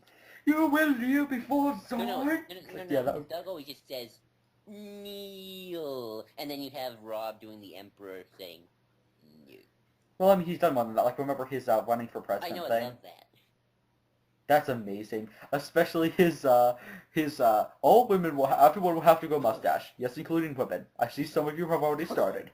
It's like, oh god. Oh, and I love the, what if I don't vote for you? Then you'll die horribly. It's like, but yeah, I love this landing platform, because, wow, that's a massive-ass ship. I never realized. Like, I always forget how big that ship is. Oh, yeah. And what is that species right there? That guy's weird-looking species. I haven't watched this. I never watched this film really thinking about the background stuff. So it's so cool to see all these different species. Like I always forget how much screen time like Plo Koon and Ki-Adi-Mundi people get because I just don't watch this film that often. And I like the fact that the sun actually gets shadowed by the camera, almost as if they're actually watching real life. Yeah, Where are they landing? This is definitely not. They're at an apart. They're at the. They're not at the Senate building, are they? No, they're in. I think this is like Palpatine's apartment. I don't know. This is the place that Plagueis. Actually, yes, it is, because this is where Plagueis Really, dies. this is. On that very couch, and Plagueis and or one of those chairs. He goes over to that You know, window and sips his you drink know, and just sits I'm patiently. gonna get some hate from the Star Wars EU fans for saying this. I kind of felt cheapened Palpatine a little when he finds out Plagueis is alive for this entire time. I don't know. In my opinion, it doesn't at all. Because in my opinion, it makes him fascinating and awesome because he waits that long. He waits until he finds an apprentice, which is something that the other Sith didn't. They would kill their masters and then have to rush to find an apprentice so that they could carry on the line. Meaning that by the time they got an apprentice, they would be, they might have already been weakened too much and stuff like that. He waited enough time. Like he took his time as a which even it shows that not only as he wasn't just a Sith manipulating politics, he implemented his political manipulation into the Sith. That's The notion of slowly biding his time, slowly waiting. Even his master, who taught him how to play the political game, he out politicalized, he out politicianed Plagueis. that's fair. That's fair. I don't know. It's like personal taste for me. Like you see episode one, you think it's Sidious all along. He's the grand. I mean, to be fair, he kind of still always will be the Grand Master, even if Plagueis was around. But I don't know. It just seems weird that Plagueis is also above him. Oppo Rancisis, Audi Galia, Jarl Poof, Flo Koon, Mace Windu, Yoda, uh, and my Yoda, by the way, is different than yours. What do you? Mine's CG, not a Oh puppet. right, you get the C. I still get to get. I get the puppet Yoda. I kind of like. Which Kiedi Mundi. But yeah, I love just seeing the Jedi, which I always forget like how many lines a lot of these Jedi get. No, look, Yaddle, Siatin, Adi Galia, not Adi Galia, Defa Balaba. Like I always forget how many lines these people get. And it's really cool. Like I like the fact that we get to see the Jedi Temple and the Jedi Order and what they were like in their prime. I feel like Episode 1 was a film that I'm okay with it being made. Like I feel like it's not something. Yellow Poof's head is really distracting. He keeps Oh going yeah, side I'm to watching side. it right now. Kind of weird. But yeah, I never realized. Oh look, Eth Koth and Depa Balaba. Just I love the fact that we get to see. I never realized just how much we get these people. Like the thing is, I never really gave a shit about any of these characters until recently. Like I never really watched Episode 1, so I didn't care about the Jedi before Episode 2. So like I love Kit Fisto and Ayla Secura, but those characters showed up, and Shak Ti, but those characters didn't show up till Episode 2. Yeah, it's So always interesting to watch. seeing these people, after watching the Jedi Council Forcecast people so much recently, I've grown to love these characters a lot more. I don't really. I've stopped listening to Jedi Force. I do what I listen to my podcast of Star Wars nowadays. Star Wars. I will listen to lots of Star Wars Underworld. That's a good one. And ForceNet. I like the ForceCast.net. They're cool too. Anyway, what was I going to say? Oh yes. Everyone always complains about Samuel Jackson being distracting as Mace Windu. To be fair, I saw him first as Mace Windu. To me, he's always. Yeah, so did To I. me, he's always Mace Windu first. Yeah, it's Mace Windu It's Mace Windu. who's also played Samuel Jackson roles before. He's Mace Windu, who's also been in Jurassic Park. Yeah, actually, it took me a while to realize that was Mace Windu in Jurassic Park because he wasn't bald. Yeah, it's weird to see him when he's not bald. Like, it's freaking weird. Oh yes, we get the Senate building for the first It's a time, cool looking building. and and like this hallway that just all of this stuff becomes so iconic in Star Wars politics that it's really sad to not get it in episodes, just to completely ignore it. I don't know. I think he needed to. He needed to reestablish things. I don't know. And here's a lot of cameos coming up, including George Lucas, E.T. There's actually a saying that E.T. that because of E.T. Star Wars takes place in the Andromeda Galaxy. Which, yeah, I don't agree with that. I feel like it could just very likely be that. Which, by the way, this guy actually shows up in Clone Wars. Also, Masamada. Oh yeah, that guy. Oh yeah, he's now the Grand Vizier in the new canon. Yep. Not Saint Pest. Masamada's awesome. Do you find that odd he's the Grand Vizier now, not Saint Prestige? Eh. I don't know who that guy is. Big Prestige. Oh yeah, you don't know who Big Prestige is? Refresh my He memory. was Palpatine's Grand Vizier. He's been like Oh, that guy, that guy, he's that got the guy. purple Yeah, robes. that guy always terrified me as a kid. So I'm okay with Masamada. Oh really? Masamada never gave me nightmares. Really? I didn't know you were scared by Big Prestige. Not nightmares, but you know what I mean. Oh, look, they're talking about Malastare, because that's where the Grand are from. Or Gan, I mean. It's funny how I remember all these people from Clone Wars. He cops up in Clone Wars. The Morning guy, he's a villain in Clone Wars. Yep. Oh yeah, that Gan guy does show up in Clone Wars. He gets shot. Oh, no, sorry, you're right. He's the guy who gets killed by the crash. Saving Jar Jar, remember? I haven't watched that. I don't watch the. The Dooku episode with Hondo. Oh, I don't remember that episode. Sorry. It's either that guy is in Clone Wars, but he's either the guy who gets shot by Cad Bane or the guy who crashes, which I prefer the Cad Bane idea because I love that, where he's like, you have no right, he just walks away and Cad like just points his gun behind him and fires. I love Cad Bane. We need to do a commentary on Hostage Crisis one Oh day. yeah, season 1. I haven't rewatched season 1 of Clone Yes. Wars in forever. Oh look, that guy's from Clone Wars. That giant guy. He's The Twi'lek guy. Lost. Yeah, he's these. in Clone Wars. He's in Lords of the Sith. Look, there's the ETs. Yay. We missed them. Yeah, I saw them. I'm a few seconds behind you. Oh, cool. So I can talk about stuff before you get to them.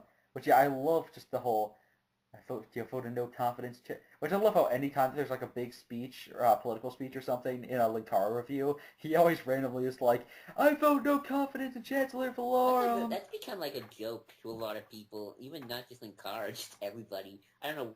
I know, like, Mr. Breeze made that joke. We vote no confidence in Chancellor Valorum. Poor Chancellor Valorum. No, what's great about SFW is he makes. But yeah, I really like the world of Episode 1. Like, I actually am starting to fall in love with this world more than I ever did before. Because I like the council here, and I like... Well, I think you like it because you read all the EU stuff. So you kind of now seeing it... Yeah, but I think it's also that I just never watched this film that often as a kid. So now looking at it, I never realized how cool a lot of the Jedi here were. Well, to be fair, because I was only... If you read the EU stuff, you know it would be cool. Well, I mean, it's just in terms of design. Oh, design-wise. Look, I never paid attention to them. Like, I was never paying attention to the background, and I never realized just how cool this world was. Like, just visually, I never realized how cool, or all the little things that are in the background of the Senate and stuff like that, because I would skip these scenes. And looking back on it, that was a bad decision, because honestly, I love the fact there's so much going on in the background, the fact that it feels like it's a full-fledged world, that yeah, you can say that you need the EU stuff, shouldn't inform this, but even just ignore the EU stuff, this stuff looks like there's a history to it. I'm not going to deny that. Not even implementing that you know the history. Just the knowledge that there is clearly a history to this is cool on its own. The fact that it feels, more so than even the original trilogy, feels like there's a fleshed out history. Which also, all those lights turning off at once. That is cool. I think... I actually don't like that, because what if you have to turn your light on? Like, the entire building shuts off? Oh, yeah. So, like, back suck. to what you were saying, I have a bit of a different experience with this movie, because I watched it, I think, more than you did. Although, to be fair, I haven't watched it in full for, I don't know, a couple of years.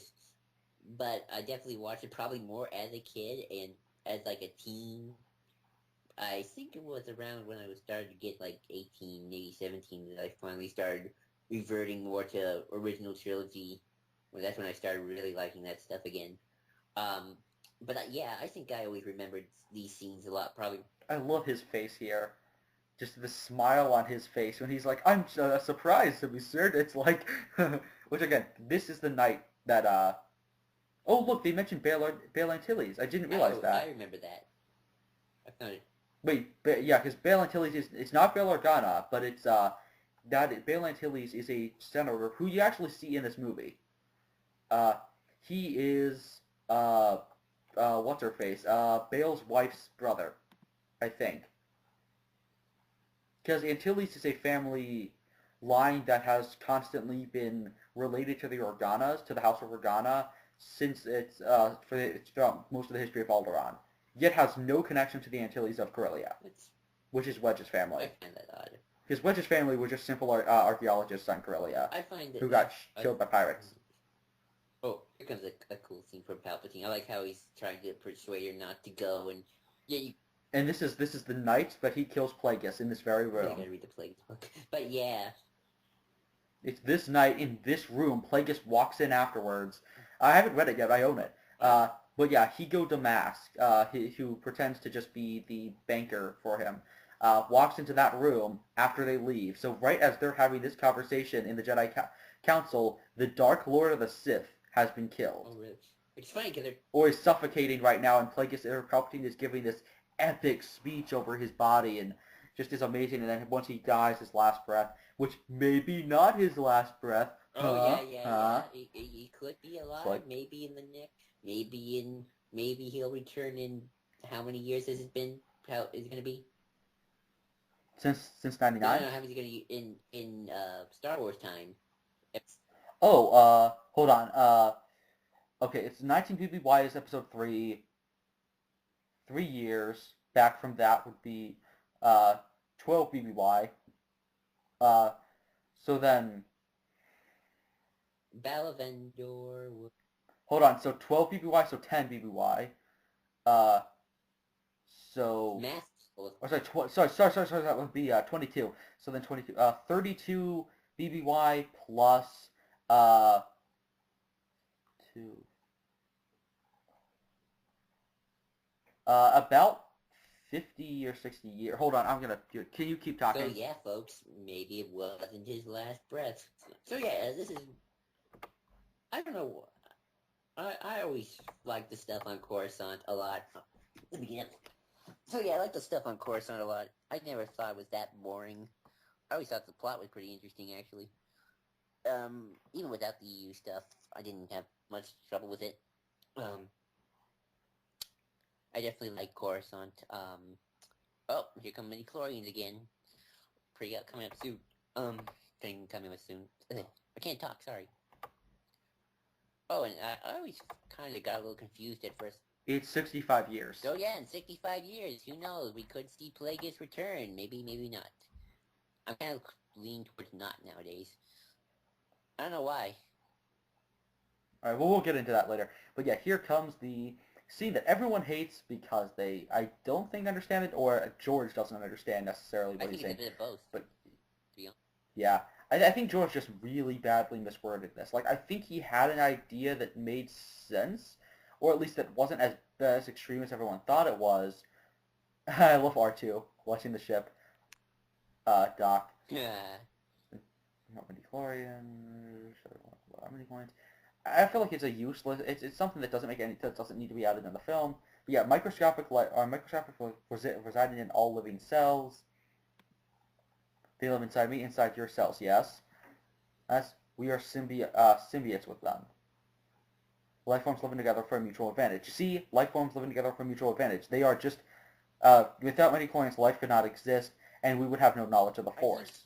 You see, knowledge of the. They continually speak. They're telling us the will of the Force. They tell us the will of the Force. That's my point. They tell Force sensitives the will of the Force. They are not the will of the Force. They are not the Force. They carry it out, or they tell us so we can carry it out. They're like prophets. Done is like, I think he should have asked him, like, so it's biological, and then Qui-Gon go, no, it's not biological. It's whatever you. But I feel like I feel like that the people didn't. The reason people miss. Why is Jar Jar happy that they're going home? They're going home. Oh. They're going to their death. That's where, like, when they get there, he's like, "Oh no, we're gonna die." I'm like, dude. Oh yeah. Oh wow, that's not as good CG. I like this scene coming up. Yeah, this is a good scene. And Darth Plagueis is dead by this point. Maybe. I don't know. Yes, he had just died, like, minutes beforehand, I think. Mere minutes. I love it. Actually, yeah, it might have been actually right after he does this transmission, I think. Which, yeah, and of course this is days later when they actually arrive. That's always one thing about Star Wars, time-wise. You never know how long. Oh yeah, I never realized that Empire Strikes Back takes place over the course of a month. Yeah, I heard about that through the novelization. In the novelization, 3 months. And it makes sense because he says that it will take weeks to get to Lando, but still, I just never hit me. And I mean, episode 2 takes place over a course of time.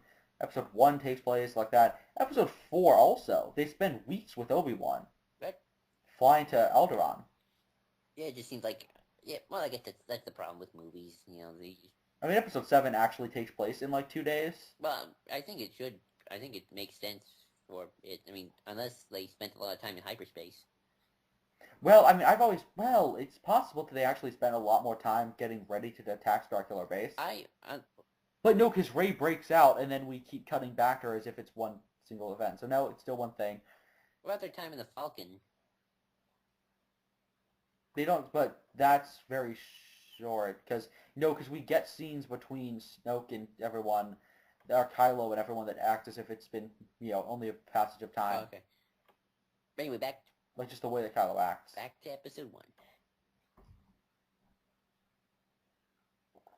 Funny, I had nothing to do with this. Conversation with Obi-Wan that, I mean, I like the fact that Obi-Wan's getting ready for his trials and everything. My problem is I don't feel like we build up their friendship. I mean, I feel like we don't build their friendship up too. We build it, but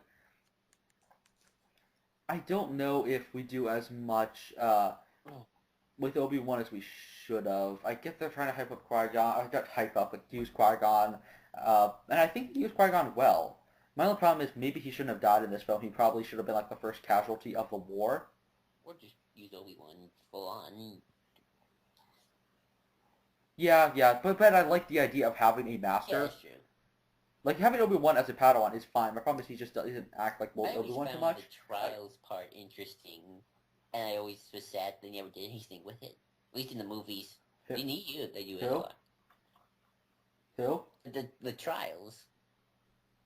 Oh yeah, the trials, which are big thing of the Jedi Apprentice books. I never read those either. Which these I like for them again. We get to see a little bit of their culture, and yeah, there's Tarple again. Aw, he gets killed by Grievous, meaning that Grievous, and also he beats Grievous, showing that a freaking Gungan soloed Grievous. Well, Captain Tarful, the cool Gungan. I always thought he was kind of. But freaking Grievous, the guy who takes down in the 2D show. Yeah, let's wait till episode 3 to talk about that. Which also I never realized these adult big Gungans. There are actually several of them. I mean, we see other Gungans that have a lot bigger heads, but I never realized that identical to Boss Nass, there's 2 of them behind him. Yeah, Like not just I the. thought their just necks were very long. I couldn't tell. I didn't know. Well, yeah. But what I mean is like green ones with those really big necks. Here comes the reveal of Padme. Which I don't like this. I feel like she should have just been a person, a guard who didn't become Senator. Which I love Obi-Wan and Qui-Gon's kind of like, they kind of suspected it sort of reaction. I look at Lane trying to act. You're right. They do have big heads. Yeah, they have this exact heads. One of them in the background is those guys who are sitting around the center, which I love. I actually like how the EU kind of explores a little bit more. It doesn't need to be explained. That's kind of about episode 1. Nothing needs to be explained through the EU. Same with episode 2. It's just explored. Episode 7, explain. Oh, that's a really fat Gungan. I just realized that. There's a really fat Gungan in the background. I would say episode 3 has a problem, though, of things needing to be explained. Yeah. With Grieve. Not necessarily even needed as much as just it kind of problems that arise because they're not explained. Like, not necessarily plot holes, just character stuff. But, yeah. When we get to episode 3, I want to talk about the lead scenes, because I like some of the lead scenes in episode 3 that I feel like they should have been in the film. Yeah. And this film has that one deleted scene that I always bring up, and then bad deleted scenes, which... did they think that, like, would become a catchphrase or something? I don't know. I always like doing it, though. Oh, here comes, I like this. Darth Maul's getting his second line in the entire film. Like, I always say that you didn't need to develop Darth Maul as a character, but I always feel like you should have given him more to do. Like, I don't know, I think you still could have killed him off in episode 1, but I think you still need to give him more to do. What do you think? Killed off Qui-Gon? No, kill off. kill off Maul in episode 1. Oh, Maul. I don't like. Yeah, you could have killed off Maul while still giving him some stuff. Uh, When we get to episode and Jar Jar fainting here is so dumb. When we get to episode I don't 7, even I'm know. going to mention Maul again because I always because before episode 7 came out, I used to call Kylo Ren Darth Maul going to be done right, but I was kind of wrong. It's actually Anakin done right, but that's the difference. Yeah. Well, of course, Anakin done wrong in Anakin's point of view. Which underground resistance? Oh, that's the beginning of the resistance. Ah. They're from Naboo, and like all of a sudden the Gungans show up and they're like da da da da da na na na na na na na na, and we get like a 90-year-old Captain Panaka No. who's like on a heart monitor, or not a heart monitor. He's like on an IV, and he's just he's the Leia of the film. Oh no, he gets like stabbed by Kylo, and Kylo starts No, like crying as he does so. Didn't Captain Panaka turn traitor? I looked that up, but he didn't, as far as I He can told tell. Palpatine. No, his nephew did, and that wasn't when he was evil. It was just him kind of being pissy about the fact that, because the whole thing with not Nita, what's his name? Nita's. I keep saying Nita. Nita is Imperial. the guy. He's one of the admirals No, of he's the. a captain. He's an Imperial captain. Like, yes, Nita, one of the most loyal. Yeah, Padme's black guard, who's a white admiral or white captain of the Imperials. In 20 years, he changed race. He got the Michael Jackson effect. Wait a minute, I just realized something here, right, when you said that. People always complain about the lack What? of diversity in Star Wars. Captain Panaka is an African-American. And his nephew. Yeah. There's he. We got. What's he? You got two. You got two. There, see? Yep, The he's prequels in. helped make us up. Oh, I don't know why I always liked Newt Gunray when I... Maybe it's because he was always around with Sidious when I was watching episode 1 is why I liked him. But back to the Panaka thing. Yeah, the people actually do a good job of that, because don't forget about Mace. Oh, yeah. More. I guess because people just remember Mace Windu more than Captain Panaka, who shows up once. I like Panaka, though. And here comes the stuff from the find- trailer. I never saw the episode 1 trailer, but I remember this was a big part of the trailer, apparently. Mm-hmm. What I actually like. I actually like the final battle in episode 1. Okay, wait a minute. These are nerfs, by the way. Cool. Okay, so, you know how everyone, and I agree, kind of, everyone complains about episode 7 being a ripoff of New Hope, and, okay, so I watched the Nostalgia Critics Sibling Rivalry. Did you see that? Okay, No. so Rob Walker brings up a great point.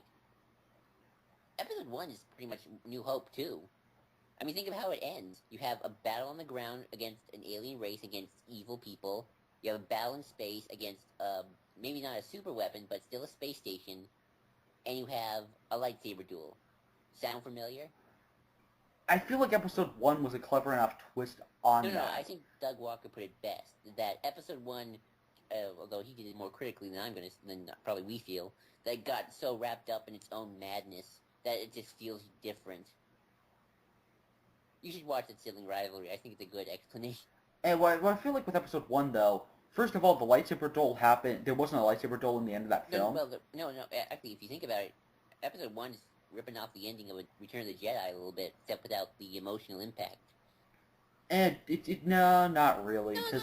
Yeah, it's a lightsaber duel while a space battle is going on. That's just With combat. a ground battle between Like, the ideas aren't the same. The problem with episode 4 is it's the same factions. Nah, I still think it's a problem. It's still ring theory.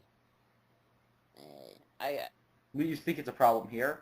Yeah, I mean, did you ever see Chris Stuckman? You know Chris Stuckman? I've heard of him. I haven't watched his video. He did an interesting video about ring theory. I'm gonna show you later. But I can see the ring theory though. You got the natives versus the bad guys. You got. But again, here it gets a little bit more complicated because the natives also have problems with each other that they have to get past. Again, it's a progression, or not progression, but an advancement on that idea. Yeah, I still think it's... Say what you will about the movie itself, but they actually do something differently. I do like these Naboo starfighters, though. They are cool. Did you Oh ever yeah, they're play really cool. Yeah, I think they're cool. Starfighter, the video game? I had it on the No. computer. Awesome. But the thing is, like, with this film, I'm trying to find the name of, what's his face? Oh, Typho, Captain Who's Typho. Captain Typho? The Oh, is he nephew. the one with the eye patch? Yeah. Yeah. The whole thing is he's in love with, Padme. Oh, really? That's why he took Wow, I Palpatine. didn't know that. I didn't even... Which is funny, because they never bring that up when he comes back in Clone Wars. Did he come? Well, that was supposed to come back with, his whole, like, sacrifice. Which is funny that the two other people who are trying to get in Padme's pants also die in sacrifices. Because Clovis did as well. Oh, yeah. You know, I'm the only one who But, likes that thing. like, the thing here is, this is a cool little reverse of New Hope, if anything, where the heroes are the ones hiding behind the thing that is impenetrable, that gets penetrated by the end, which is this base thing. Also, there's different factions of heroes. Also, the enemies are the ones who are invading. Not to mention, again, there's no lightsaber duel, and here, it's more about shutting down the enemies rather than just kabooming them all in one big explosion. And here there's no super weapons, so like it's not really the same at all. I don't know. Like natives, the thing you have to remember is natives versus the evil tyrannical invading enemy. That's a classic thing in every single storytelling I'm thing. not saying Star Wars is no. I mean, I know Star Wars has always been ripping off. Not ripping off. I think that's a bit of a harsh word. You know, taking things from like Akira Kurosawa, Gordon, Dune. You know, that's kind of what Star Wars is. It always takes all those tropes. Mm-hmm. Oh, I always. Oh, But that's the thing. I This love is a scene right trope. here. But yeah, that's the thing though. This is a trope. I love the scene with the droids. I always liked it when they activated and got all marched up. I always thought that it just looked cool. Which creates a cool progression in the what do you call it? Episode 2. Oh yeah. Was in a deleted scene. George. But See, yeah. there's But yeah, back to the thing. I feel like this isn't really as much of them using the same thing as A New Hope as much as it's just a constant theme that several things have used. True. It's ring theory. It's like what George Lucas always says, and I will do it in my best George Lucas impression. It's poetry. It rhymes if it works. I will always remember that quote. But I don't think this is even ring theory as much as it's a constant thing that's been done before. But not as much of a rip. Like it's more of. I still argue it's ring theory, but okay. Well, ring theory is not a problem though. Oh, here comes the. But you said it was a problem with this film. Well, maybe I shouldn't have said it was a problem. I don't think. Maybe I disagree. It's not a problem. It's just something I wanted to bring up. Okay, I take it back. Yeah, because I really don't think that's a problem with this movie. Because I think this movie's different enough. I don't think it's as much of a problem with Episode 7 as well. I will defend Episode 7 on that. My problems with Episode 7 come more from regressing certain elements of the universe. Whoa, Darth Maul's lightsaber looks good in Blu-ray. Holy shit, it looks good in Blu-ray. But I do love... Oh, here comes the awesome music. Oh my god. No, seriously, dude. I am blown away right now. Like, holy crap, it looks amazing right now in Blu-ray. Too bad for me, folks. I got the DVD. And if you have the DVD too, I apologize. Plus, I'm watching on Plus, it's the first time I've ever watched this movie on a flat screen. Oh, really? Okay, I have a question. Which is the advantage of watching this on the TV instead of on my computer. Okay, I have a question. Have you ever seen the fan edit, the anti-cheese version of this film? I've seen it. I haven't actually watched it. I actually have watched parts of it. I didn't watch the whole thing because I don't watch movies that way. I think doesn't it like cut out episode 1 except for Qui-Gon's death? That's the Phantom edit. The anti-cheese version takes the whole film. And what they do is, first off, they dub Jar Jar over with made-up alien language and change his dialogue. They cut out a lot of Jar Jar's funny, silly moments. For this scene right here, I mean, I know in another video, I will always say I prefer the duel on the Death Star music, Death Star 2 music over this music, but I still love this music. It's still awesome. Da da da da. Oh, dun dun dun dun dun dun dun dun dun dun dun dun dun dun dun dun. I have this like entire song stuck in my head. I can remember it all. Can you hear it on my thing? Yeah, I hear it. Okay, yeah, I'll turn it down. Uh, I love this fight though, and Evan Nova never won. Well, especially Jen I always talks about this, and I never really realized it. Maul's just stage managing.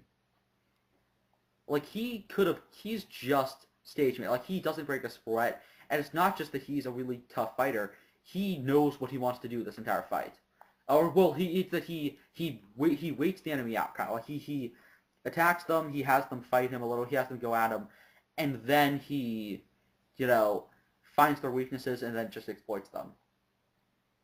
I love seeing the Droidicas in I was What? saying I love seeing the Droidicas. Like I like these battles with the gun. Mm-hmm. I actually like the Gungan battle. I just seem like this. Okay, it's when the Jar Jar stuff happens, where it's Yeah, Jar Jar ruins it. But yeah, I really like the shields as well because we get to see that kind of thing come back. oh yeah, I saw the shield's interesting. With Clone Wars, which bodes incredibly effective for Echo. Oh yeah. Echo! Oh, poor Echo. It's like God, that's so So depressing. Which okay, apparently he's alive. I haven't watched so yeah. the Bad Batch So yet. yeah. I probably should have restated. Hey, look, it's this version of Porkins. Oh yeah. Oh, there goes Naboo. Every film needs a fat pilot. Yeah. Or every trilogy. Shouldn't be every film. Every trilogy needs a fat pilot because we got that kid from Aftermath and Snap Wesley. And we got Corkins Jr. As friends of mine like to call him in episode 7. Well, yeah, that's who I'm talking about, Snap Wesley. Is it really Snap Wesley? Yes, it's the kid from Aftermath. Oh, okay, I don't know that. Okay, oh cool. So yeah, I probably should have restated. I don't think I probably didn't want to say it's a problem with episode 7 that episode 7 follows not episode 7. Episode 1 follows Rings Theory. I just wanted to like point it out, like everybody who hated the idea fully that episode 7. Oh, 20 episodes. Episode 7 follows Ring Theory. I don't think it's a problem. Episode 1 also follows Ring Theory. I don't think it's a problem. I just wanted to point that out because they did a whole discussion with that on Nostalgia Critic. Is on his sibling rivalry. Rob pointed that out. Whoa, that's clearly a map painting, but it looks awesome. I like the map paintings. And look, there's grappling hooks in a Star Wars movie. They're very slow Batman. Also, I love that guy who's lagging behind. Oh yeah, they can point that out in the comments. Third guy from the left. I love it. And also, holy shit, that's a powerful blast. Like, thank God the glass didn't hit their eyes. Like, all of their eyes get hit, they just fall. And they just end up dead. Which, oh God, I love this entire just location.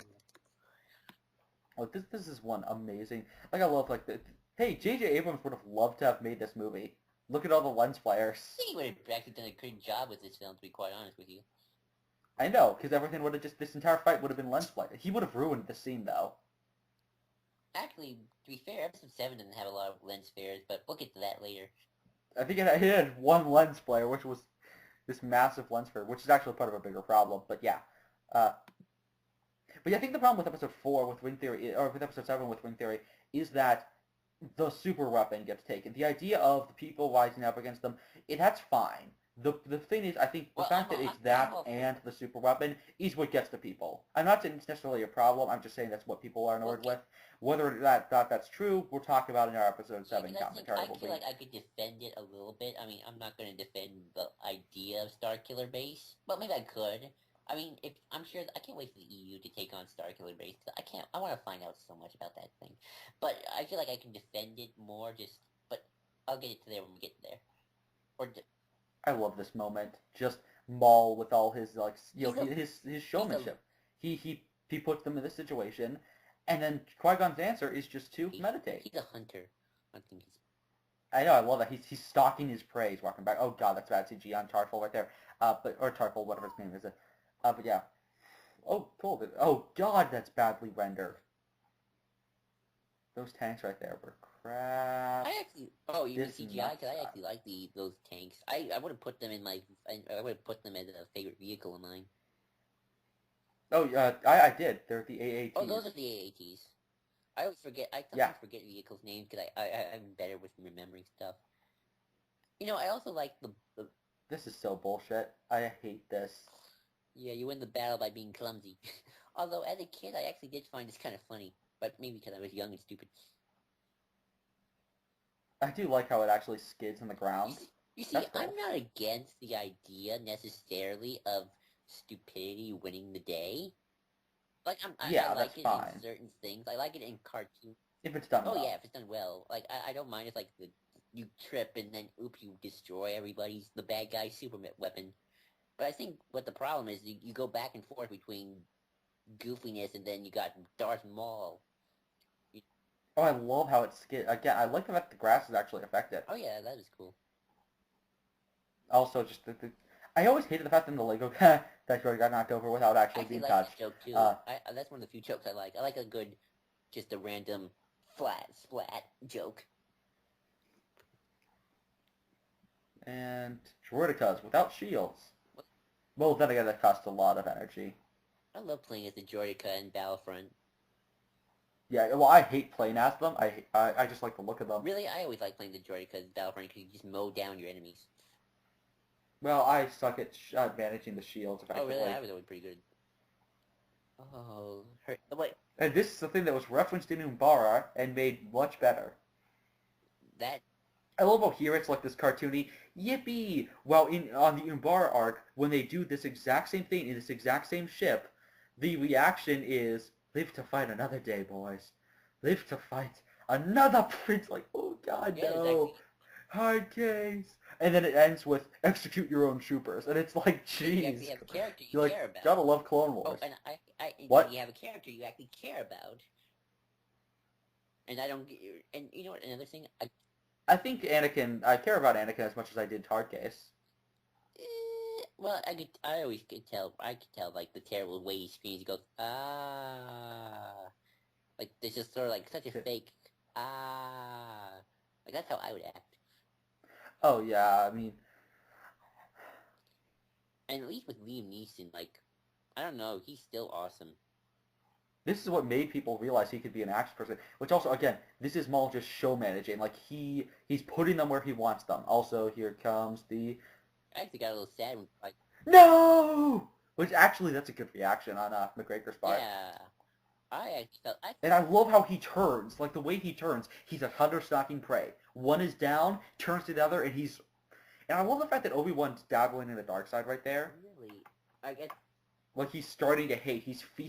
He kills Maul with you know hate, and I love that. there's a little worker droid you haven't been galactic background. It's funny how I know that. You know what? No, The worker droid from Lego no, games. no, no, Galactic Battlegrounds. It's an RPG. Oh, No, RTS. So, okay, here's something actually that I can argue that you should have had Darth Maul live. Could you imagine the rivalry going on in the prequel trilogy with Maul and Obi-Wan if he had lived? yeah. I mean, they try and do that later Grievous and with this whole oh, you with Grievous too. Remember, Grievous had a big rivalry with Obi-Wan. Well, I was gonna say, I mean, Ventress and Grievous. Yeah, Ventress and Grievous all had rivalries with Obi-Wan. Well, I mean, Ventress and Grievous is to themselves. I mean, like with each other. Though, I mean, I love how Ventress's way of dealing with her rivals, though, where her response to that one guy who's like, "I'll tell Dooku that I was the one who figured this out," and she just stabs him through Oh the heart. yeah. That was so But good. again, like imagine if Darth Maul lived to episode 2 and 3. And again, I love how Obi-Wan's like, I love how Obi-Wan, a Sorisu master, or well, he's not a master yet, but a person trained solely in a defense that's a type of attack that's solely for defense, and here he is just going at it with Maul. I love that, and it's not them not being good with the lightsaber. It's a character. It's lightsaber. It's somebody's lightsaber technique being used to for character stuff very effectively. That's true. This whole film, he's been incredibly defensive, and this whole fight, he's been defensive, and here he is after his master's killed, and he's starting to not starting to go to the dark side, but you know what I mean. Yeah. He's starting to utilize it as a It's tool. kind of like again going back to episode 7. It's kind of like It's his Rey moment, where he wins by dabbling in the dark maybe, side a little maybe bit. there is some credence then to the idea of Rey being Obi-Wan's ancestor relative. I don't know how that would work, but if you think about it. Oh god, those shields look horrible. Okay, so I was going to say earlier. Also, don't the shields dissipate? Not, whatever.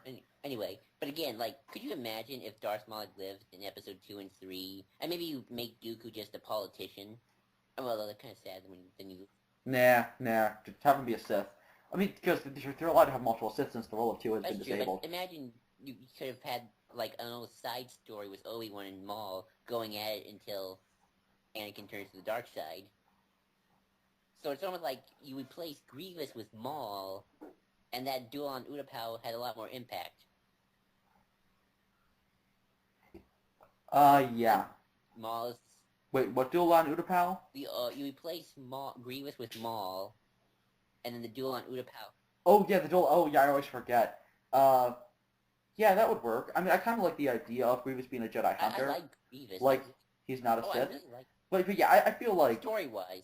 We did something... I feel like we're fixing that, though, with the fact that Maul is a rival of Vader now. Well, we don't know that necessarily until we see Star Wars Rebels.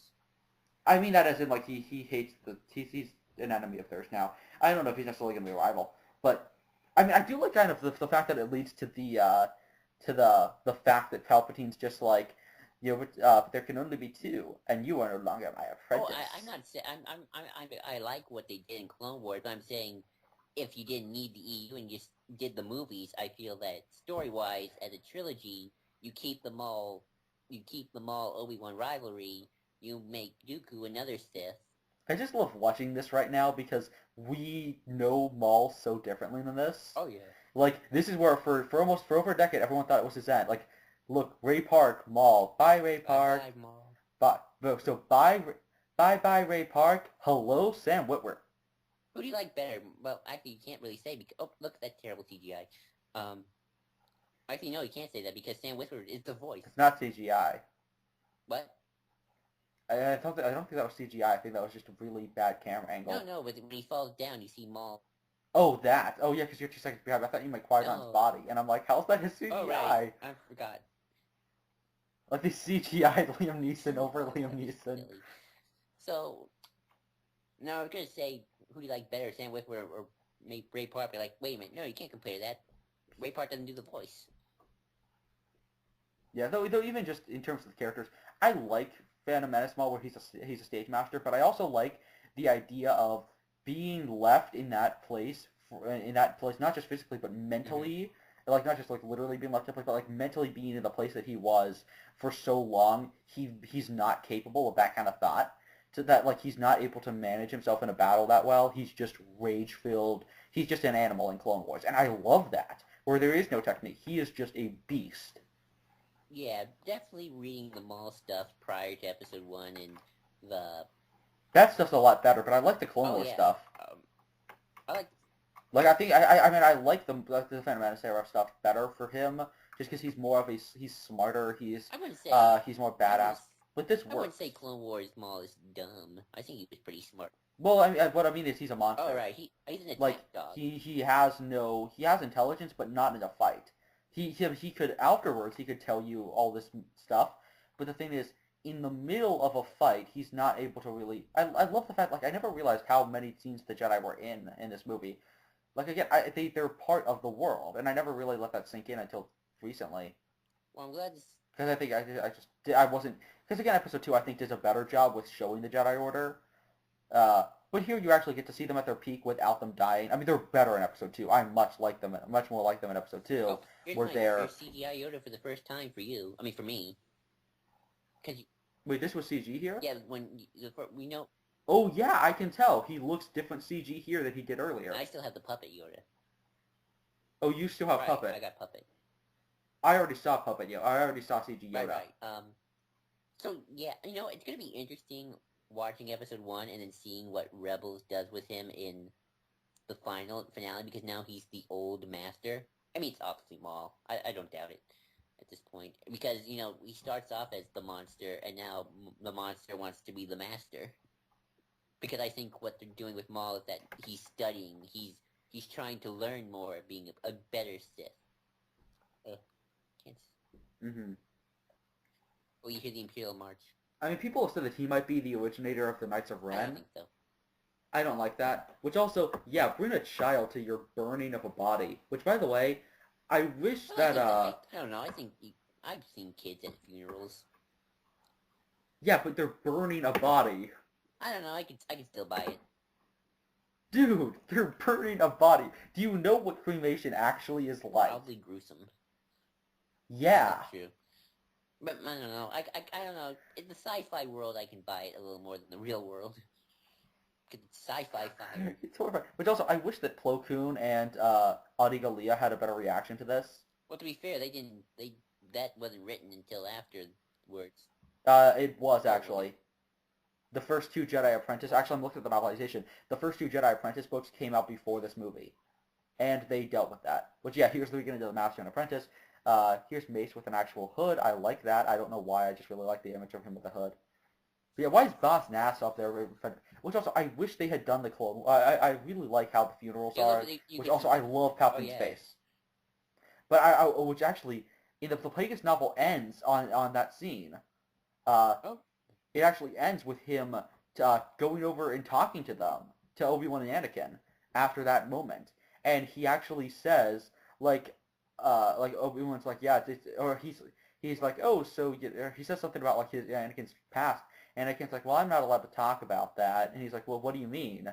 And he looks at Obi-Wan, he's like, well, I'm not allowed to talk about the fact that I have family and stuff like that because it's not allowed. And I love the fact that uh like Palpatine says, like, oh, should why? He's like, huh, why would?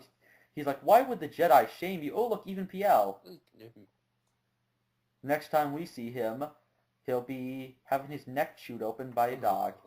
So okay, here's kind That of was the so ending of sad. episode 1, and you can definitely tell episode 1 is probably like episode 4, very. That's so poorly It's CG'd. episode 1 like episode 4, it's very standalone.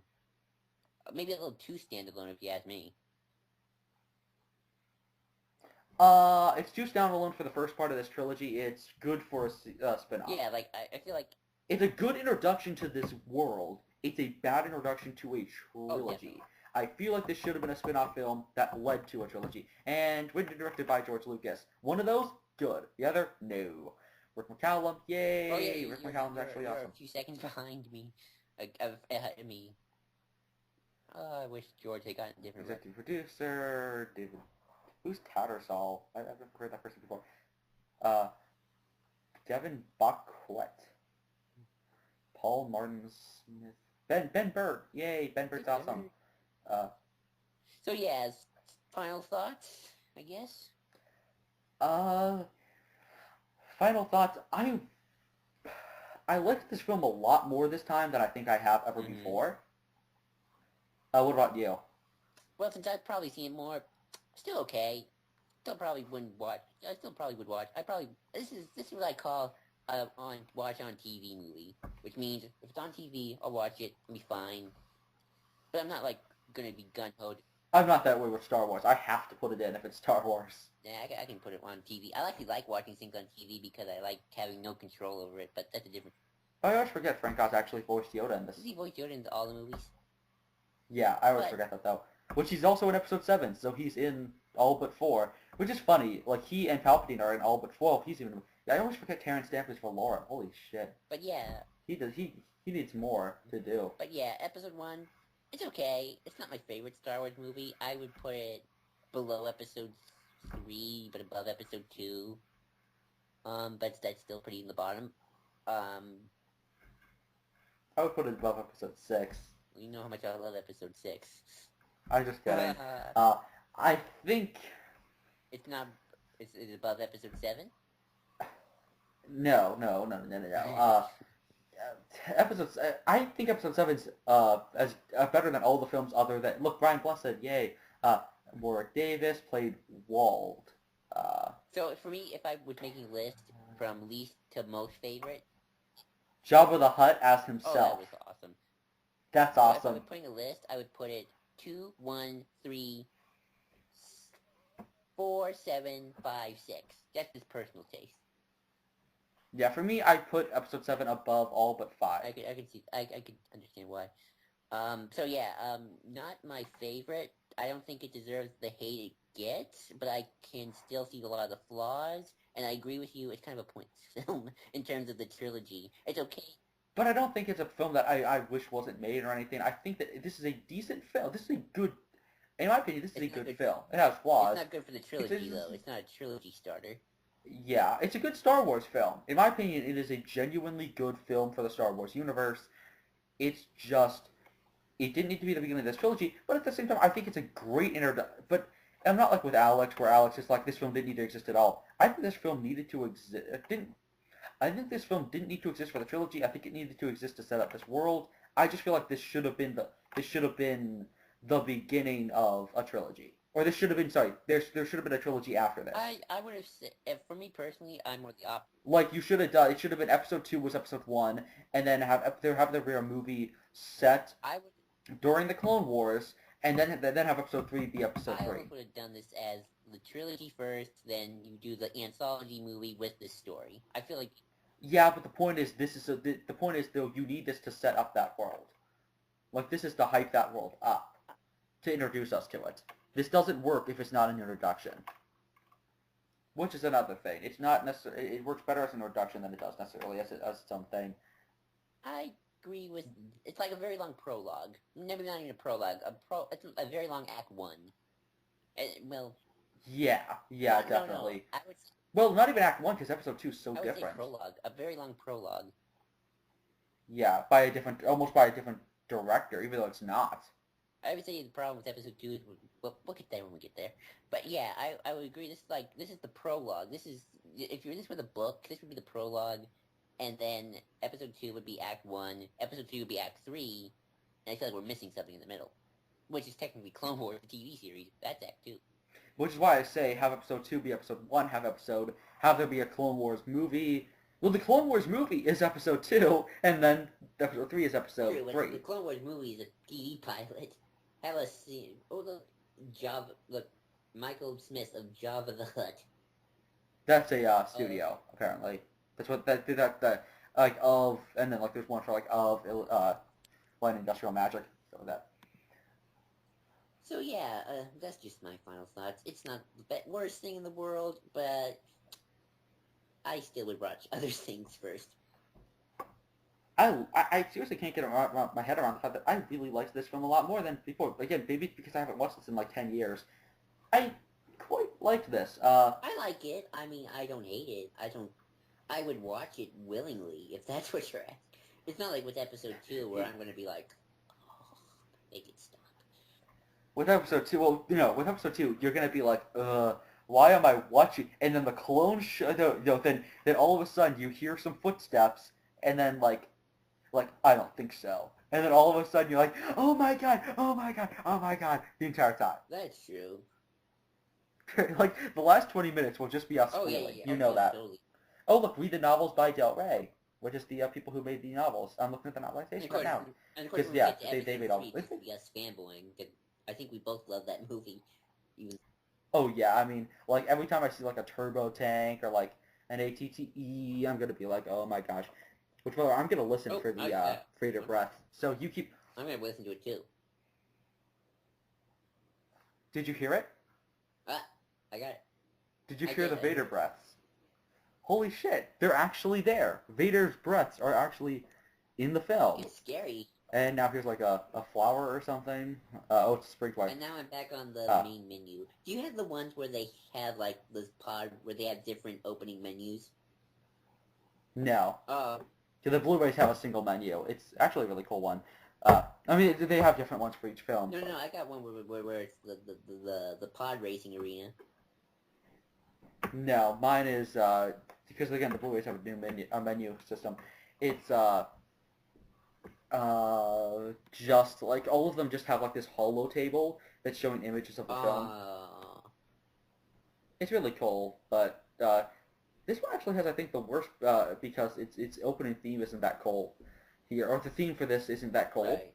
Like they just picked out of like random music from it, which is sad. It should have been Duel of Fates because I mean episode 2 got it across the stars. I forget what episode 3 is. Episode 5 is of course the best. Episode 4 as well. But yeah. Anyway, we're going a little over our commentary because we finished the movie. Yes, we're watching the We're talking about our differences now between the DVD and Blu-ray. the title screen. Okay, That was so episode uh, 1, everybody. Phantom Menace. I hope you enjoyed it, or didn't enjoy it, depending on where you stand on on the great Star Wars divide. Can't wait to get to episode 7, then we can really get into the Star Wars divide. yeah, and of course episode 2. Well, episode 3 is kind of divided as well. Yeah, but I always hear most people think it's the best prequel. Well, is it the best prequel, or is it on par with the OT? Is the thing. Oh, I Everyone agrees with that film's placement, I think, in the prequels, but I don't know about necessarily the quality of the film itself. would. Is it just the best prequel, or is it genuinely great? Ooh, that's gonna be a tough one to answer because I can come at it from 2 angles, from both an objective point of view and both my original childhood love affair. But that's when we get there. We get there. So, uh, that's the end of the commentary because we've literally ran out of film. Yep. So, Signing off. but we get to episode 3. That's going to be like 30 minutes Oh, longer. yeah, that's true. So yeah, everyone.